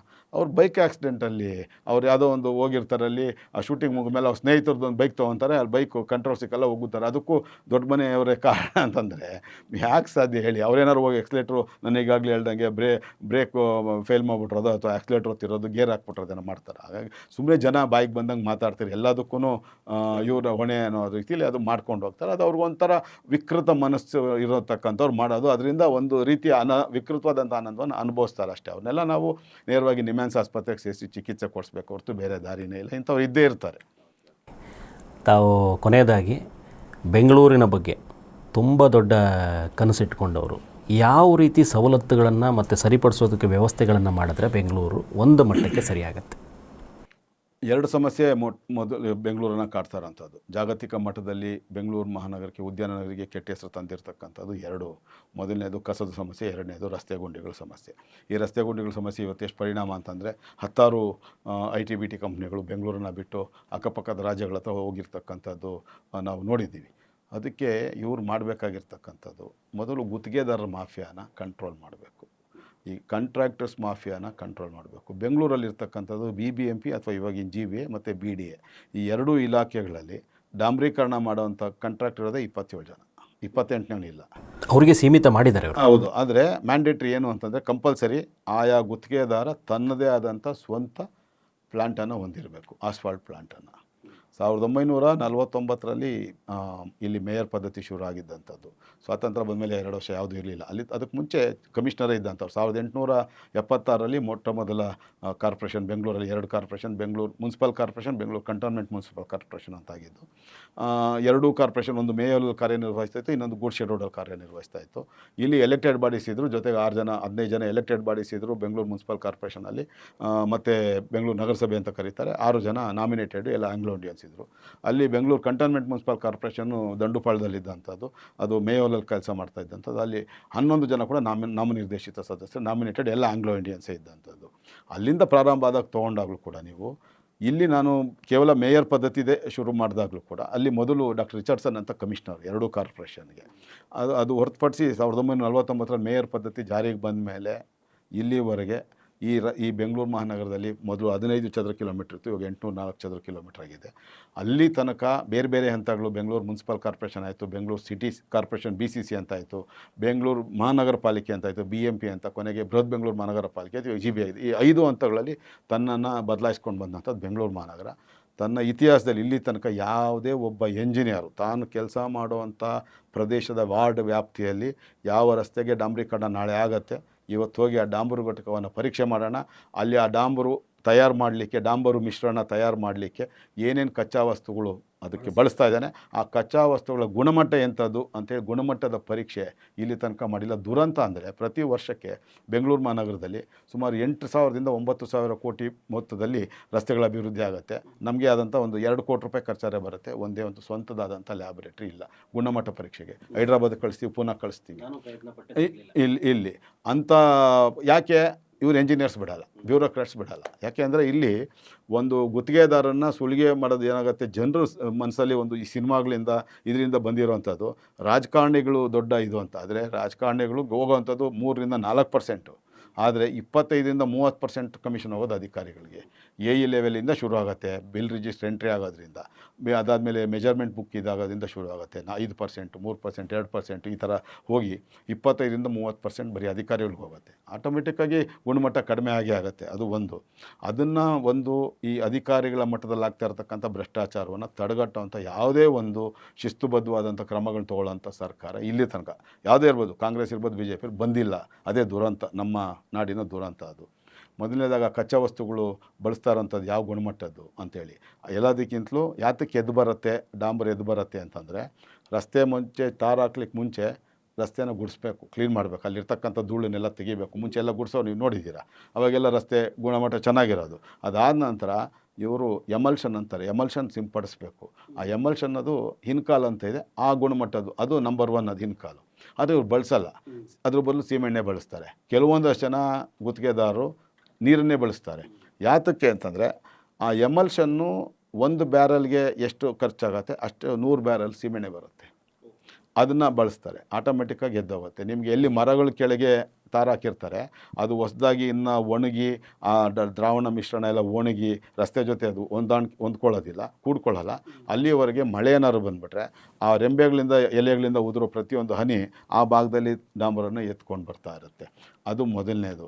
ಎರಡನೇದು, ಇಲ್ಲಿ ನಾವು ಬಳಸಬೇಕಾಗಿರ್ತಕ್ಕಂಥದ್ದು ಪಾಲಿಮರ್ ಸೈನ್ಸ್ ತಂತ್ರಜ್ಞಾನವನ್ನು ಬಳಸಬೇಕು. ಪಾಲಿಮರ್ ಸೈನ್ಸ್ ಟೆಕ್ನಾಲಜಿ ಅಂತಂದರೆ MORTH ರೂಲ್ಸನ್ನು ನಾವು ಫಾಲೋ ಮಾಡಬೇಕು. MORTH ಅಂದರೆ ministry of road transport and highways ಅಂತ. ಆ ಗುಣಮಟ್ಟವನ್ನು ಮಾಡಬೇಕು. ಇಂಡಿಯನ್ ರೋಡ್ ಕಾಂಗ್ರೆಸ್ ಅಂತ ಒಂದು ರೂಲ್ಸೇ ಇದೆ, ಅದನ್ನು ಫಾಲೋ ಮಾಡಬೇಕು. ಯಾತಕ್ಕೆ ಸಮುದ್ರದ ಪಕ್ಕಕ್ಕೆ, ಸಮುದ್ರಕ್ಕೆ ಹೊಂದ್ಕೊಂಡಂಗಿರ್ತಕ್ಕಂಥ ವಿಶಾಖಪಟ್ಟಣಂ ಏನಿವತ್ತು ಆಂಧ್ರದ ರಾಜಧಾನಿಯಾಗಿದೆ, 16.5 ಕಿಲೋಮೀಟರ್ ಬೀಚ್ ರೋಡು. 2006ರಲ್ಲಿ ಸುನಾಮಿ ಬರುತ್ತೆ, 2007ರಲ್ಲಿ 1.5 ತಿಂಗಳು ಕರೆಂಟ್ ಇರೋಲ್ಲ ಅಲ್ಲಿ. 2007ರಲ್ಲಿ ರಸ್ತೆ ನಿರ್ಮಾಣ ಮಾಡ್ತಾರೆ, ಡಾಂಬರ್ ಮಾಡ್ತಾರೆ. 2007 ಆಯಿತು, ಇವಾಗ 2026 ಇಲ್ಲಿ ತನಕ 2ನೇ ಸರಿ ಡಾಂಬರ್ ಮಾಡಿಲ್ಲ. ಒಂದು ಇಂಚು ಒಂದು ಹಳ್ಳ ಇಲ್ಲ. ಅದೇ ಅಷ್ಟೇ 17-18 ವರ್ಷದಿಂದ ಇದೆ. ಯಾತಕ್ಕೆ? ಇವಾಗ ನಮ್ಮದೇ ಯಡಿಯೂರು ವಾರ್ಡ್ನಲ್ಲಿ ನೀವು ಸೌತ್ ಎಂಡ್ ವೃತ್ತಕ್ಕೆ ಬನ್ನಿ, ಸೌತ್ ಎಂಡ್ ವೃತ್ತದಿಂದ ಅಭಯ ಗಣಪತಿ ದೇವಸ್ಥಾನ ತನಕ 750 ಮೀಟರ್ ರಸ್ತೆ 2011ರಲ್ಲಿ ಡಾಂಬರೀಕರಣ ಮಾಡಿಸಿರೋದು. ಇಲ್ಲಿ ತನಕ 2ನೇ ಡಾಂಬರೀಕರಣ ಮಾಡಿಲ್ಲ ನಾವು. 15 ವರ್ಷದಿಂದ ಆ ರಸ್ತೆಯಾಗಿ ಒಂದೇ ಸಾರಿ ಹಾಕಿರೋದು. ಆ ಪಾಲಿಮರ್ ಸೈನ್ಸ್ ಟೆಕ್ನಾಲಜಿಯನ್ನು ಬಳಸಿದಾಗ ಆ MORTH ರೂಲ್ಸ್ನ ಫಾಲೋ ಮಾಡಿದಾಗ ನ್ಯಾಷನಲ್ ಹೈವೇಸ್ ಏನು ಮಾಡ್ತಾರೆ ಅದೇ ರೀತಿ ಆರ್ಟಿರಿಯಲ್ ಸಬ್ ಆರ್ಟಿರಿಯಲ್ ರಸ್ತೆಗಳನ್ನು ನಾವು ಮಾಡಬೇಕಾಗುತ್ತೆ. 40 mm ಥಿಕ್ನೆಸ್ ಇರ್ತದೆ ಆರ್ಟಿರಿಯಲ್ ಸಬ್ ಆರ್ಟಿರಿಯಲ್ ರಸ್ತೆಗಳು. ವಾರ್ಡ್ ಮಟ್ಟದ ರಸ್ತೆಗಳು 20 mm ಥಿಕ್ನೆಸ್ ಇರ್ತದೆ. ಈ ರಸ್ತೆಗಳ ಗುಣಮಟ್ಟ ಅದಕ್ಕೆ ಬಳಸುವಂಥ ಕಚ್ಚಾ ಸಾಮಗ್ರಿಗಳ ಗುಣಮಟ್ಟ ಸರಿ ಇಲ್ಲದೆ ಇರೋದ್ರಿಂದ, ಯಾಕಂದರೆ ಆ ಗುತ್ತಿಗೆದಾರ ಕೂಡ ಇಲ್ಲಿ 40% 50% ಅಷ್ಟು ಕಮಿಷನ್ನ ಕೊಟ್ಟು ಇನ್ನುಳಿದಂಥ ₹100 ಇಲ್ಲ ₹50 ಅವನು ಇದಾಕಿ ಅದರಲ್ಲಿ ಅವ್ನು ಲಾಭ ನೋಡಬೇಕಂದ್ರೆ ಸಹಜವಾಗಿ ಅವನು 40% ಅವ್ನು ಕೆಲಸ ಮುಗಿಸ್ತಾನೆ. ಅದು ಹಿಂಗೆ ಹಾಕೊಂಡು ಹೋದ್ರೆ ಹಿಂಗೆ ಎದ್ದು ಬರ್ತಾ ಇರುತ್ತೆ. ಹಾಗಾಗಿ ಈಗ ವೈಟ್ ಟಾಪಿಂಗ್ ರಸ್ತೆಗಳು ನೋಡಿ ನೀವು, ಇವತ್ತಿರ್ತಕ್ಕಂಥದ್ದು ಟೆಂಡರ್ ಅಪ್ರೂವಲ್ಗೆ 15% ಕೊಡಬೇಕು, 14-15% ಕೊಡಬೇಕು. ಅದಾದಮೇಲೆ ಅಧಿಕಾರಿಗಳ ಮಟ್ಟದಲ್ಲಿ ಒಂದು 35-40%, 60% ಅವನು ರಾಜಕಾರಣ ಜನಪ್ರತಿನಿಧಿಗಳು ಒಂದು 3% 4% ಕೊಡಬೇಕು. 60% ಹೋದರೆ 40% ಹೆಂಗೆ ಸಾಧ್ಯ? ಹಾಗಾಗಿ ಏನು ಮಾಡ್ತಾರೆ, 40 ಗ್ರೇಡ್ ಅಂತಾರೆ ಅದನ್ನು. 40 ಗ್ರೇಡ್ ಇದನ್ನೇ ಕಾಂಕ್ರೀಟ್ ಮಿಶ್ರಣವನ್ನೇ ಕಾಂಕ್ರೀಟ್ ಇದನ್ನು ರೆಡಿ ಮಿಕ್ಸನ್ನು ಅವರು RMCನ ಬಳಸಬೇಕಾಗಿರ್ತಕ್ಕಂಥದ್ದು ಕಂಪಲ್ಸರಿ. ವೈಟ್ ಟಾಪಿಂಗ್ ರಸ್ತೆಯಲ್ಲಿ ಬಿರ್ಲಾ ಅಲ್ಟ್ರಾಟೆಕ್ಕೆ ಬಳಸಬೇಕು. ಇದು ಅದರಲ್ಲಿ ಅಗ್ರಿಮೆಂಟಲ್ಲೇ ಇರ್ತದೆ, ಬಿರ್ಲಾ ಅಲ್ಟ್ರಾಟೆಕ್ಕೆ ಉಪಯೋಗಿಸ್ಬೇಕು ಮತ್ತು 40 ಗ್ರೇಡ್ ಇದನ್ನೇ ಹಾಕಬೇಕು ಅಂತ. ಆದರೆ ಏನಾಗುತ್ತೆ ಅಲ್ಲಿ M20 ಅಂತ M40 ಇರೋ ಬದಲು M20 ಗ್ರೇಡ್ ಹಾಕ್ತಾರೆ. ಅದು ಹೊಸಕೋಟೆ ಸುತ್ತಮುತ್ತ ಒಂದು 20-25 ತಲೆ ಎತ್ತಿದೆ ಈ ಥರ RMC ಇದು ಘಟಕಗಳು, ಅಲ್ಲಿಂದ ತೊಗೊಂಬರ್ತಾರೆ. ಅದೇನಾಗುತ್ತೆ, ವೈಟ್ ಟಾಪಿಂಗು ಕಾಂಕ್ರೀಟ್ ಹಾಕಿ ಒಂದು ತಿಂಗಳಿಗೆಲ್ಲ ರಸ್ತೆಗಳು ಮಳೆ ಬಂದರೆ ಒಂದು ವಾರಕ್ಕೇ ಬಿಳಿ ಬಣ್ಣಕ್ಕೆ ಬಂದ್ಬಿಡುತ್ತೆ, ಬೂದು ಬಣ್ಣ ಇರಬೇಕಾಗಿರೋದು. ವಾಹನಗಳು ಹೋದಂಗೆ ಒಂದು ತಿಂಗಳಿಗೆಲ್ಲ ಮೇಲ್ಗಡೆ ಜಲ್ಲಿಕಲ್ಲು ಕಾಣಿಸೋಕ್ಕೆ ಶುರು ಮಾಡುತ್ತೆ, ಸಿಮೆಂಟೇ ಕಾಣಿಸಲ್ಲ. ಈ ರೀತಿಯ ಕಳಪೆ ಗುಣಮಟ್ಟದ ಕಾಮಗಾರಿಗಳನ್ನು ಇಲ್ಲಿ ಮಾಡ್ತಾ ಇರೋದ್ರಿಂದ ರಸ್ತೆಗಳು ಇದಾಗಿರೋವಂಥದ್ದು. 2013ರಿಂದ 2025 ತನಕ ನಾನು ಹೇಳೋದು 2013-14 ಅಂದರೆ 2013 ಏಪ್ರಿಲ್ 1ರಿಂದ 2025 ಮಾರ್ಚ್ 31 ತನಕ ಬೆಂಗಳೂರಲ್ಲಿರ್ತಕ್ಕಂಥ 1980 ಕಿಲೋಮೀಟರ್ ಆರ್ಟಿರಿಯಲ್ ಸಬ್ ಆರ್ಟಿರಿಯಲ್ ರಸ್ತೆಗಳಿಗೆ ಮಾತ್ರ 46,300 ಕೋಟಿ ರೂಪಾಯಿ ಬರೀ ರಸ್ತೆಗಳ ಅಭಿವೃದ್ಧಿಗೆ ಮಾಡಿರೋದು. ಚರಂಡಿ ಎಲ್ಲ, ಪಾದಚಾರಿ ಮಾರ್ಗ ಅಲ್ಲ, ಬರೀ ಡಾಂಬರೀಕರಣಕ್ಕೆ ಅಂತ. ಎಲ್ಲೋಯ್ತು ದುಡ್ಡು? ಆ 46,300 ಕೋಟಿ ನಮಗೆ ಕೊಟ್ಟಿದ್ರೆ ಇಡೀ ಬೆಂಗಳೂರು 1980 ಕಿಲೋಮೀಟರ್ ಆರ್ಟಿರಿಯಲ್ ಸಬ್ ಆರ್ಟಿರಿಯಲ್ ರೋಡ್ ಅಂತೀವಿ, ಅಷ್ಟಕ್ಕೂ ಫುಟ್ಪಾತ್ಗೆ ಚಿನ್ನದ ತಗಡು ಹಾಕ್ಸ್ಕೊಡ್ಬೋದಾಗಿತ್ತು. ಅಷ್ಟರ ಮಟ್ಟಿಗೆ ಹಣ ಲೂಟಿ. ಇವ್ರಿಗೆ ಹಣ ಲೂಟಿ ಮಾಡೋದು ಏನು, ಜನರ ತೆರಿಗೆ ದುಡ್ಡು ಸದ್ಬಳಕೆ ಮಾಡಬೇಕು ಅನ್ನೋ ನಯಾ ಪೈಸೆನೂ ಸದ್ಬಳಕೆ ಆಗಬೇಕು ಅನ್ನೋ ಒಂದೇ ಒಂದು ಇಚ್ಛಾಶಕ್ತಿ ಇವ್ರಿಗಿಲ್ಲ. ನನಗೆ ಎಷ್ಟು ಬರುತ್ತೆ, ನಾನು ಎಷ್ಟು ಇದರಲ್ಲಿ ಲೂಟಿ ಮಾಡ್ತೀನಿ, ಯೋಜನೆಗಳು ಬಂದಷ್ಟು ನನಗೆ ತಿಜೋರಿ ತುಂಬ್ತಾ ಇರತ್ತೆ, ಈ ದುರುದ್ದೇಶ ಇಟ್ಕೊಂಡೆ ವಿಶೇಷವಾಗಿ ಈ ಬ್ಯೂರೋಕ್ರಾಟ್ಸು ಅದ್ರ ಜೊತೆಗೆ ಈ ಜನಪ್ರತಿನಿಧಿಗಳು ಮಾಡ್ತಾ ಇರೋದು ಈ ಥರ ಕಳಪೆ ಗುಣಮಟ್ಟದ್ದು. ಇನ್ನು ಕಸದ್ದು ಇವ್ರು ತೊಗೊಂಡೋಗಿ ಭೂಭರ್ತಿ ಕೇಂದ್ರಗಳು ಅಂತೇಳಿ ಲ್ಯಾಂಡ್ ಫಿಲ್ಲಿಂಗ್ ಸೆಂಟ್ರ್ ಅಂತ ಅಲ್ಲಿ ಹಾಕಂಗಿಲ್ಲ. ಲ್ಯಾಂಡ್ ಫಿಲ್ಲಿಂಗ್ ಸೆಂಟ್ರಿಗೆ ಹಾಕಂಗಿದ್ರೆ ಅದಕ್ಕೆ ವೈಜ್ಞಾನಿಕವಾಗಿ ಅದಕ್ಕೆ ಅರ್ಧಚಂದ್ರಾಕಾರದಲ್ಲಿ ಅದಕ್ಕೆ ಇದು ಬರುತ್ತೆ, ಏನು ಫಿಲ್ಟ್ರ್ಗಳು ಬರುತ್ತೆ. ಆ ಫಿಲ್ಟ್ರ್ಗಳನ್ನ ಹಾಕಬೇಕು. ಆ ತ್ಯಾಜ್ಯ ದ್ರಾವಣದಿಂದ ಇಳಿಯುವಂಥ ಸ್ಲರಿ ನೀರು ಅಲ್ಲಿ ಆ ಫಿಲ್ಟ್ರಾಗಿ ಬಂದು ಅದನ್ನ ಮೇಲ್ಗಡೆ ಪಂಪಾಗಿ ಬಂದರೆ ಅದು ಗೊಬ್ಬರ ಆಗುತ್ತೆ. ಅದು ಬಿಟ್ಟು ಭೂಮಿ ಒಳಗೆ ಬಿಡ್ತಾರೆ. ಹಾಗಾಗಿ ನಮಗೆ ಮಂಡೂರು ಸುತ್ತಮುತ್ತಲು 7-8 ಕಿಲೋಮೀಟ್ರು ಸುತ್ತಮುತ್ತ ಬೋರ್ವೆಲ್ಗಳಲ್ಲಿ ಕಪ್ಪು ನೀರು, ನೊಣದ ಪ್ರಾಬ್ಲಮ್ ಇಲ್ಲಿ ತನಕ ಸಾಲ್ವ್ ಆಗದೆ ಇರೋದು. ಯಾವ ಮನೆಗೂ ಹೆಣ್ಮಕ್ಳನ್ನ ಕೊಡಲ್ಲ, ಅಲ್ಲಿಂದ ಯಾವ ಮನೆಯಿಂದನೂ ಹೆಣ್ಮಕ್ಳನ್ನ ತೊಗೊಳ್ಳಲ್ಲ ಅಂಥ ದುಸ್ಥಿತಿಗೆ ಒಂದು ಮಂಡೂರು ಪ್ಲಾಂಟ್ ಸುತ್ತಮುತ್ತ ಪ್ರದೇಶಗಳು ಹೋಗಿರೋವಂಥದ್ದು. ಆದರೆ ಅದ್ರ ಬದಲು ನೀವು ನಂಬಲಿಕ್ಕಿಲ್ಲ, ಬೆಂಗಳೂರಲ್ಲಿ ಉತ್ಪತ್ತಿಯಾಗೋ ತ್ಯಾಜ್ಯದಿಂದ ಕನಿಷ್ಠ ವರ್ಷಕ್ಕೆ 2,000 ಕೋಟಿ ರೂಪಾಯಿಗೂ ಹೆಚ್ಚು ಆದಾಯನ ನಾವು ಮಾಡ್ಬೋದು. ಅದನ್ನು ಯಡಿಯೂರು ವಾರ್ಡಲ್ಲಿ ನಾವು ಪ್ರತಿ ತಿಂಗಳಿಗೆ 1,10,00,000 ರೂಪಾಯಿ, ಪ್ರತಿ ವರ್ಷಕ್ಕೆ 14 ಕೋಟಿ ರೂಪಾಯಿ ಅಷ್ಟು ಹಣ ಆದಾಯದ ರೂಪದಲ್ಲಿ ತಂದು ಕೊಡ್ತಾ ಇದ್ದೀವಿ. ದಾಖಲೆಗಳ ಸಮೇತ ನಿರೂಪಿಸಿದ್ದೀವಿ. ಒಂದು ವಾರ್ಡಲ್ಲಿ ಇಷ್ಟಾದರೆ 198 ವಾರ್ಡ್ಗೆ ಎಷ್ಟಾಗುತ್ತೆ ಅಂತ ನೀವು ಲೆಕ್ಕ ಹಾಕಿ. ಹಾಗಾಗಿ ಕನಿಷ್ಠ 2,000 ಕೋಟಿ ರೂಪಾಯಿ ಅಷ್ಟು ಹಣವನ್ನು ನಾವು ಆದಾಯದ ರೂಪದಲ್ಲಿ ಗಳಿಸ್ಬೋದು. ಅದನ್ನು ವೈಜ್ಞಾನಿಕವಾಗಿ ಸಂಸ್ಕರಣೆ ಮಾಡಬೇಕು. ಅದರಿಂದ ಗ್ಯಾಸನ್ನು, ಅನಿಲವನ್ನು ಉತ್ಪತ್ತಿ ಮಾಡ್ಬೋದು, ವಿದ್ಯುತ್ ಶಕ್ತಿಯನ್ನು ಉತ್ಪತ್ತಿ ಮಾಡ್ಬೋದು. ಎರಡರಲ್ಲಿ ಯಾವ್ದು ಮಾಡಿದ್ರೂ ನಮಗೆ ಲಾಭನೇ. ಆದರೆ ಅದನ್ನು ಮಾಡದೆ ಇವತ್ತು ಭೂಭರ್ತಿ ಕೇಂದ್ರಗಳನ್ನ ಎತ್ಕೊಂಡೋಗಿ ವೈಜ್ಞಾನಿಕ ಸಂಸ್ಕರಣೆಗಳು 2016-17ರಲ್ಲಿ 7 ಕಡೆ ವೈಜ್ಞಾನಿಕ ಸಂಸ್ಕರಣಾ ಘಟಕಗಳು ಅಂತ ಮಾಡ್ತಾರೆ. ಇದು ಕನ್ನಳ್ಳಿ, ಚಿಕ್ಕನಾಗಮಂಗಲ, ಮಿಟ್ಗಾನಹಳ್ಳಿ ಈ ಥರ ಎಲ್ಲ ಮಾಡ್ತಾರೆ, ಈ ಕಡೆ ಎಲ್ಲ ಮಾಡ್ತಾರೆ. ಮಾಡಿದಾಗ ಅದನ್ನು 430 ಕೋಟಿ ರೂಪಾಯಿ ಅದಕ್ಕೆ ಪ್ಲಾಂಟ್ಗಳು ಮಾಡೋಕ್ಕೆ ಅಂತ ಎಲ್ಲಿ ಒಂದು ತಿಂಗಳು ಕೂಡ ಕೆಲಸ ಮಾಡಲಿಲ್ಲ. 430 ಕೋಟಿ ಎತ್ಕೊಂಡೋಗಿ ಕಸದ ಪಾಲ ಆಯಿತು. ತಿಂದು ತೇಗಿ ನೀರು ಕುಡಿದು ಬಿಸಾಕ್ಬಿಟ್ರು ಅಧಿಕಾರಿಗಳು. ಇದರಿಂದ ಎಚ್ಚೆತ್ಕೊಂಡ್ರೆ ಅದೇ ರೀತಿ ಇವಾಗ ಅದೇ ಥರ ಕಸಗಳ ತ್ಯಾಜ್ಯ ಸಂಸ್ಕರಣಾ ಘಟಕಗಳು ಅಂತ ಮಾಡೋಕ್ಕೆ ಕೊಟ್ಟಿದ್ದಾರೆ. ಯಥಾ ಪ್ರಕಾರ ಬೇನಿಲ್ಲ, ನಾನು ಎಷ್ಟು ತಿನ್ಬೋದು ಅನ್ನೋ ಒಂದೇ. ಹಾಗಾಗಿ ಆ ಕಸವನ್ನು ನಾವು ರಸವನ್ನಾಗಿ ತಯಾರು ಮಾಡ್ಕೊಳ್ಳೋಕ್ಕೆ 100ಕ್ಕೆ 100 ಸಾಧ್ಯ ಇದೆ. ಆ ತ್ಯಾಜ್ಯವನ್ನು ಒಂದು ವಿದ್ಯುತ್ ಶಕ್ತಿಯನ್ನಾಗಿ ಅಥವಾ ತ್ಯಾಜ್ಯವನ್ನು ಅನಿಲವನ್ನಾಗಿ ಪರಿವರ್ತನೆ ಮಾಡಿಕೊಂಡ್ರೆ ವೈಜ್ಞಾನಿಕವಾಗಿ ಸಂಸ್ಕರಣೆ ಮಾಡುವಂಥ ಕೆಲಸ ನಿಜಕ್ಕೂ ಇಚ್ಛಾಶಕ್ತಿ ಇಟ್ಕೊಂಡು ಮಾಡಿದ್ರೆ ನಮಗೆ 2ನೇ ದೊಡ್ಡ ಆದಾಯದ ಮೂಲ ನಮ್ಮ ಬೆಂಗಳೂರು ಮಹಾನಗರದಲ್ಲಿ ಉತ್ಪತ್ತಿ ಆಗ್ತಾ ಇರ್ತಕ್ಕಂಥ 4,500 ಟನ್ನು ಮೆಟ್ರಿಕ್ ಟನ್ ಏನು ಪ್ರತಿನಿತ್ಯ ಉತ್ಪತ್ತಿ ಆಗುತ್ತೆ. ಕನಿಷ್ಠ ವರ್ಷಕ್ಕೆ ಕನಿಷ್ಠ 2,000 ಕೋಟಿ ರೂಪಾಯಿ ಅಷ್ಟು ಆದಾಯವನ್ನು ಗಳಿಸ್ಬೋದಾಗಿದೆ. ಆದರೆ ಆ ನಿಟ್ಟಿನಲ್ಲಿ ಯೋಚನೆ ಮಾಡ್ತಾರೆ ಯಾವಾಗಲೂ ಅಧಿಕಾರಿಗಳು ಮತ್ತು ಜನಪ್ರತಿನಿಧಿಗಳು, ಸರ್ಕಾರ 3 ಒಂದೇ ರೀತಿ ಯೋಚನೆ ಮಾಡಿದಾಗ ಮಾತ್ರ ಸಾಧ್ಯ ಆಗುತ್ತೆ. ಯಾಕೆ ಇಂದೂರಲ್ಲಾಗತ್ತೆ, ಯಾಕೆ ಬೆಂಗಳೂರಲ್ಲಾಗಲ್ಲ? ಅಷ್ಟೇ. ಏನಂದರೆ ಅಲ್ಲಿ ಮೂರು ಒಂದಕ್ಕೊಂದು ಒಪ್ಪಿಗೆ ಇರತಕ್ಕಂಥ ಒಂದು ಒಡಂಬಡಿಕೆ ಮಾಡ್ಕೊಂಡಿರೋದ್ರಿಂದ, ಅಲ್ಲಿ ಕೋಆರ್ಡಿನೇಷನ್ನು ಒಬ್ರಿಗೊಬ್ರಿಗೆ ಚೆನ್ನಾಗಿರೋದ್ರಿಂದ ಒಂದು ಕೆಲಸ ಆಗಿದೆ. ಇಲ್ಲಿ ಆಗ್ತಾಯಿಲ್ಲ. ಯಾಕೆಂದರೆ ಇಲ್ಲಿ ನಾನು ಎಷ್ಟು ತಿಂತೀನಿ, ನಾನು ಎಷ್ಟು ಮಾಡ್ತೀನಿ ಅಂತ ನೀವು ನೋಡಿ, ಪ್ರತಿಯೊಬ್ಬ ಅಧಿಕಾರಿಯ ಗುರಿ 100 ಕೋಟಿ ರೂಪಾಯಿ ಇರುತ್ತೆ, ನನ್ನ ಅವಧಿಯಲ್ಲಿ ಇಷ್ಟು ಮಾಡ್ಕೊಂಡು ಹೋಗಬೇಕು ಅಂತ. ಹಾಗೆ ಪ್ರತಿಯೊಂದು ಜನಪ್ರತಿನಿಧಿ ಕೂಡ 5 ವರ್ಷದಲ್ಲಿ ನಾನು ಎಷ್ಟು ಸಂಪಾದನೆ ಮಾಡ್ತೀನಿ ಅಂತ ನೋಡ್ತಾರೆ. ಅವನು ಈ ಚುನಾವಣೆಗೆ ಖರ್ಚು ಎಲ್ಲಿ ತನಕ ಒಬ್ಬ ಜನಪ್ರತಿನಿಧಿ, ಒಬ್ಬ ರಾಜಕಾರಣಿ ಚುನಾವಣೆ ಸಂದರ್ಭದಲ್ಲಿ ಅವನು ಮಾಡುವಂಥ ಖರ್ಚನ್ನು ಬಂಡವಾಳ ಅಂತ ಹೇಳಿ ಅವನನ್ನು ತಿಳ್ಕೊತಾನೆ, ಅಲ್ಲಿ ತನಕ ನಮ್ಮ ದೇಶ ಉದ್ಧಾರ ಆಗಲ್ಲ. ಯಾರು ಅದನ್ನು ಸಮಾಜ ಸೇವೆಗೆ ಅಂತೇಳಿ ನಾನು ದುಡ್ದಿರೋಂಥ ಒಂದಷ್ಟು ಹಣದಲ್ಲಿ ನಾನು ಸಮಾಜ ಸೇವೆ ಮಾಡಲಿಕ್ಕೆ ಕ್ಷೇತ್ರಕ್ಕೆ ಬಂದಿದ್ದೀನಿ ಅಂತ ತಿಳ್ಕೊಳ್ತಾರೆ. ಯಾಕೆ TR ಶಾಮಣ್ಣ ಇದ್ರು ಯಾಕಾಗಿಲ್ಲ? ಯಾಕೆ BN ವಿಜಯಕುಮಾರ್ ನಮ್ಮ ಕಣ್ಮುಂದೆ ಇದ್ರು BN ವಿಜಯಕುಮಾರ್, ಅವ್ರ ಥರ ಇನ್ನೊಬ್ರು ಯಾಕೆ ಬರೋಕ್ಕಾಗಿಲ್ಲ? ಇದೆ ಇಷ್ಟು ಈ ಒಂದು ಇಚ್ಛಾಶಕ್ತಿಯ ಕೊರತೆ ಇವತ್ತು ಬೆಂಗಳೂರಿನ ಈ ಒಂದು 2 ಸಮಸ್ಯೆಗಳಿಗೆ ಮೂಲ ಕಾರಣ ಆಗ್ತಾ ಇರ್ತಕ್ಕಂಥದ್ದು. ಇಲ್ಲಿ ಬರಬೇಕಾಗಿರ್ತಕ್ಕಂಥದ್ದು ನಿಷ್ಪಕ್ಷಪಾತವಾದಂಥ ಆಡಳಿತ, ಪಾರದರ್ಶಕವಾದಂಥ ಆಡಳಿತ. ಅದೆಲ್ಲದಕ್ಕಿಂತಲೂ ಇಚ್ಛಾಶಕ್ತಿಯನ್ನು ಇಟ್ಕೊಂಡು ಜನರ ತೆರಿಗೆ ಒಂದೊಂದು ನಯಾ ಪೈಸಕ್ಕೂ ನ್ಯಾಯ ಕೊಡಿಸೋ ಅಂಥ ನಾಯಕತ್ವ ಇರತಕ್ಕಂಥ ರಾಜಕಾರಣಿಗಳಿದ್ದಾಗ, ಮತ್ತು ಅದನ್ನು ತಕ್ಕನಾಗಿ ಅಧಿಕಾರಿಗಳನ್ನು ನಿಯೋಜನೆ ಮಾಡಿಕೊಂಡು ಅಧಿಕಾರಿಗಳನ್ನು ಒಂದು ಹದ್ದುಬಸ್ತಲ್ಲಿ ಇಟ್ಕೊಂಡು ಒಂದು ಆಡಳಿತ ನಡೆಸುವಂಥ ಸರ್ಕಾರ ಇದ್ದಾಗ ಮಾತ್ರ ಇದೆಲ್ಲ ಸಾಧ್ಯ. ನಿಮಗೆ ಉತ್ತರ ಪ್ರದೇಶದಲ್ಲಿ ಏನೇನು ನಡೀತದೆ ನಾವು ನೋಡ್ತಾ ಇದ್ದೀವಿ. ಅಲ್ಲಾಗುವಂಥದ್ದು ಇಲ್ಲಿ ಯಾಕೆ ಆಗ್ತಾಯಿಲ್ಲ? ಯಾಕಂದರೆ ಅಲ್ಲಿ ಇಚ್ಛಾಶಕ್ತಿ ಇದೆ, ಇಲ್ಲಿ ಇಚ್ಛಾಶಕ್ತಿ ಇಲ್ಲ, ಅಷ್ಟೇ. ಹಾಗಾಗಿ ಈ 2 ಸಮಸ್ಯೆಗಳು ಮುಖ್ಯವಾಗಿ ಈ ಜನಪ್ರತಿನಿಧಿಗಳು ಮತ್ತು ಅಧಿಕಾರಿಗಳ ವಿಪರೀತ ಹಣದ ಆಸೆ, ವಿಪರೀತ ಭ್ರಷ್ಟಾಚಾರ ಮತ್ತು ಸಮನ್ವಯತೆ ಕೊರತೆ, ಇದು ಕಾರಣ ಅಂತ ನಾನು ಹೇಳಕ್ಕೆ ಇಷ್ಟಪಡ್ತೀನಿ. ತಮ್ಮ ಸಾಮಾಜಿಕ ಬದ್ಧತೆಗೆ, ಭ್ರಷ್ಟಾಚಾರ ವಿರೋಧದ ಹೋರಾಟಕ್ಕೆ ವಂದನೆಗಳು ಸರ್. ನಿಮ್ಮ ಸೇವೆ ನಿರಂತರವಾಗಿರಲಿ. ಈ ನಾಡಿಗೆ ನಿಮ್ಮ ಸೇವೆ ಇನ್ನಷ್ಟು ಬೇಕು. ನಿಮ್ಮ ಆಯುರಾರೋಗ್ಯ, ಐಶ್ವರ್ಯ, ಆನಂದ ವೃದ್ಧಿಯಾಗಲಿ ಅಂತ ಬೇಡ್ಕೊಳ್ತಾ ಈ ಕಾರ್ಯಕ್ರಮ ಮುಗಿಸ್ತೀವಿ. ನಮಸ್ಕಾರ.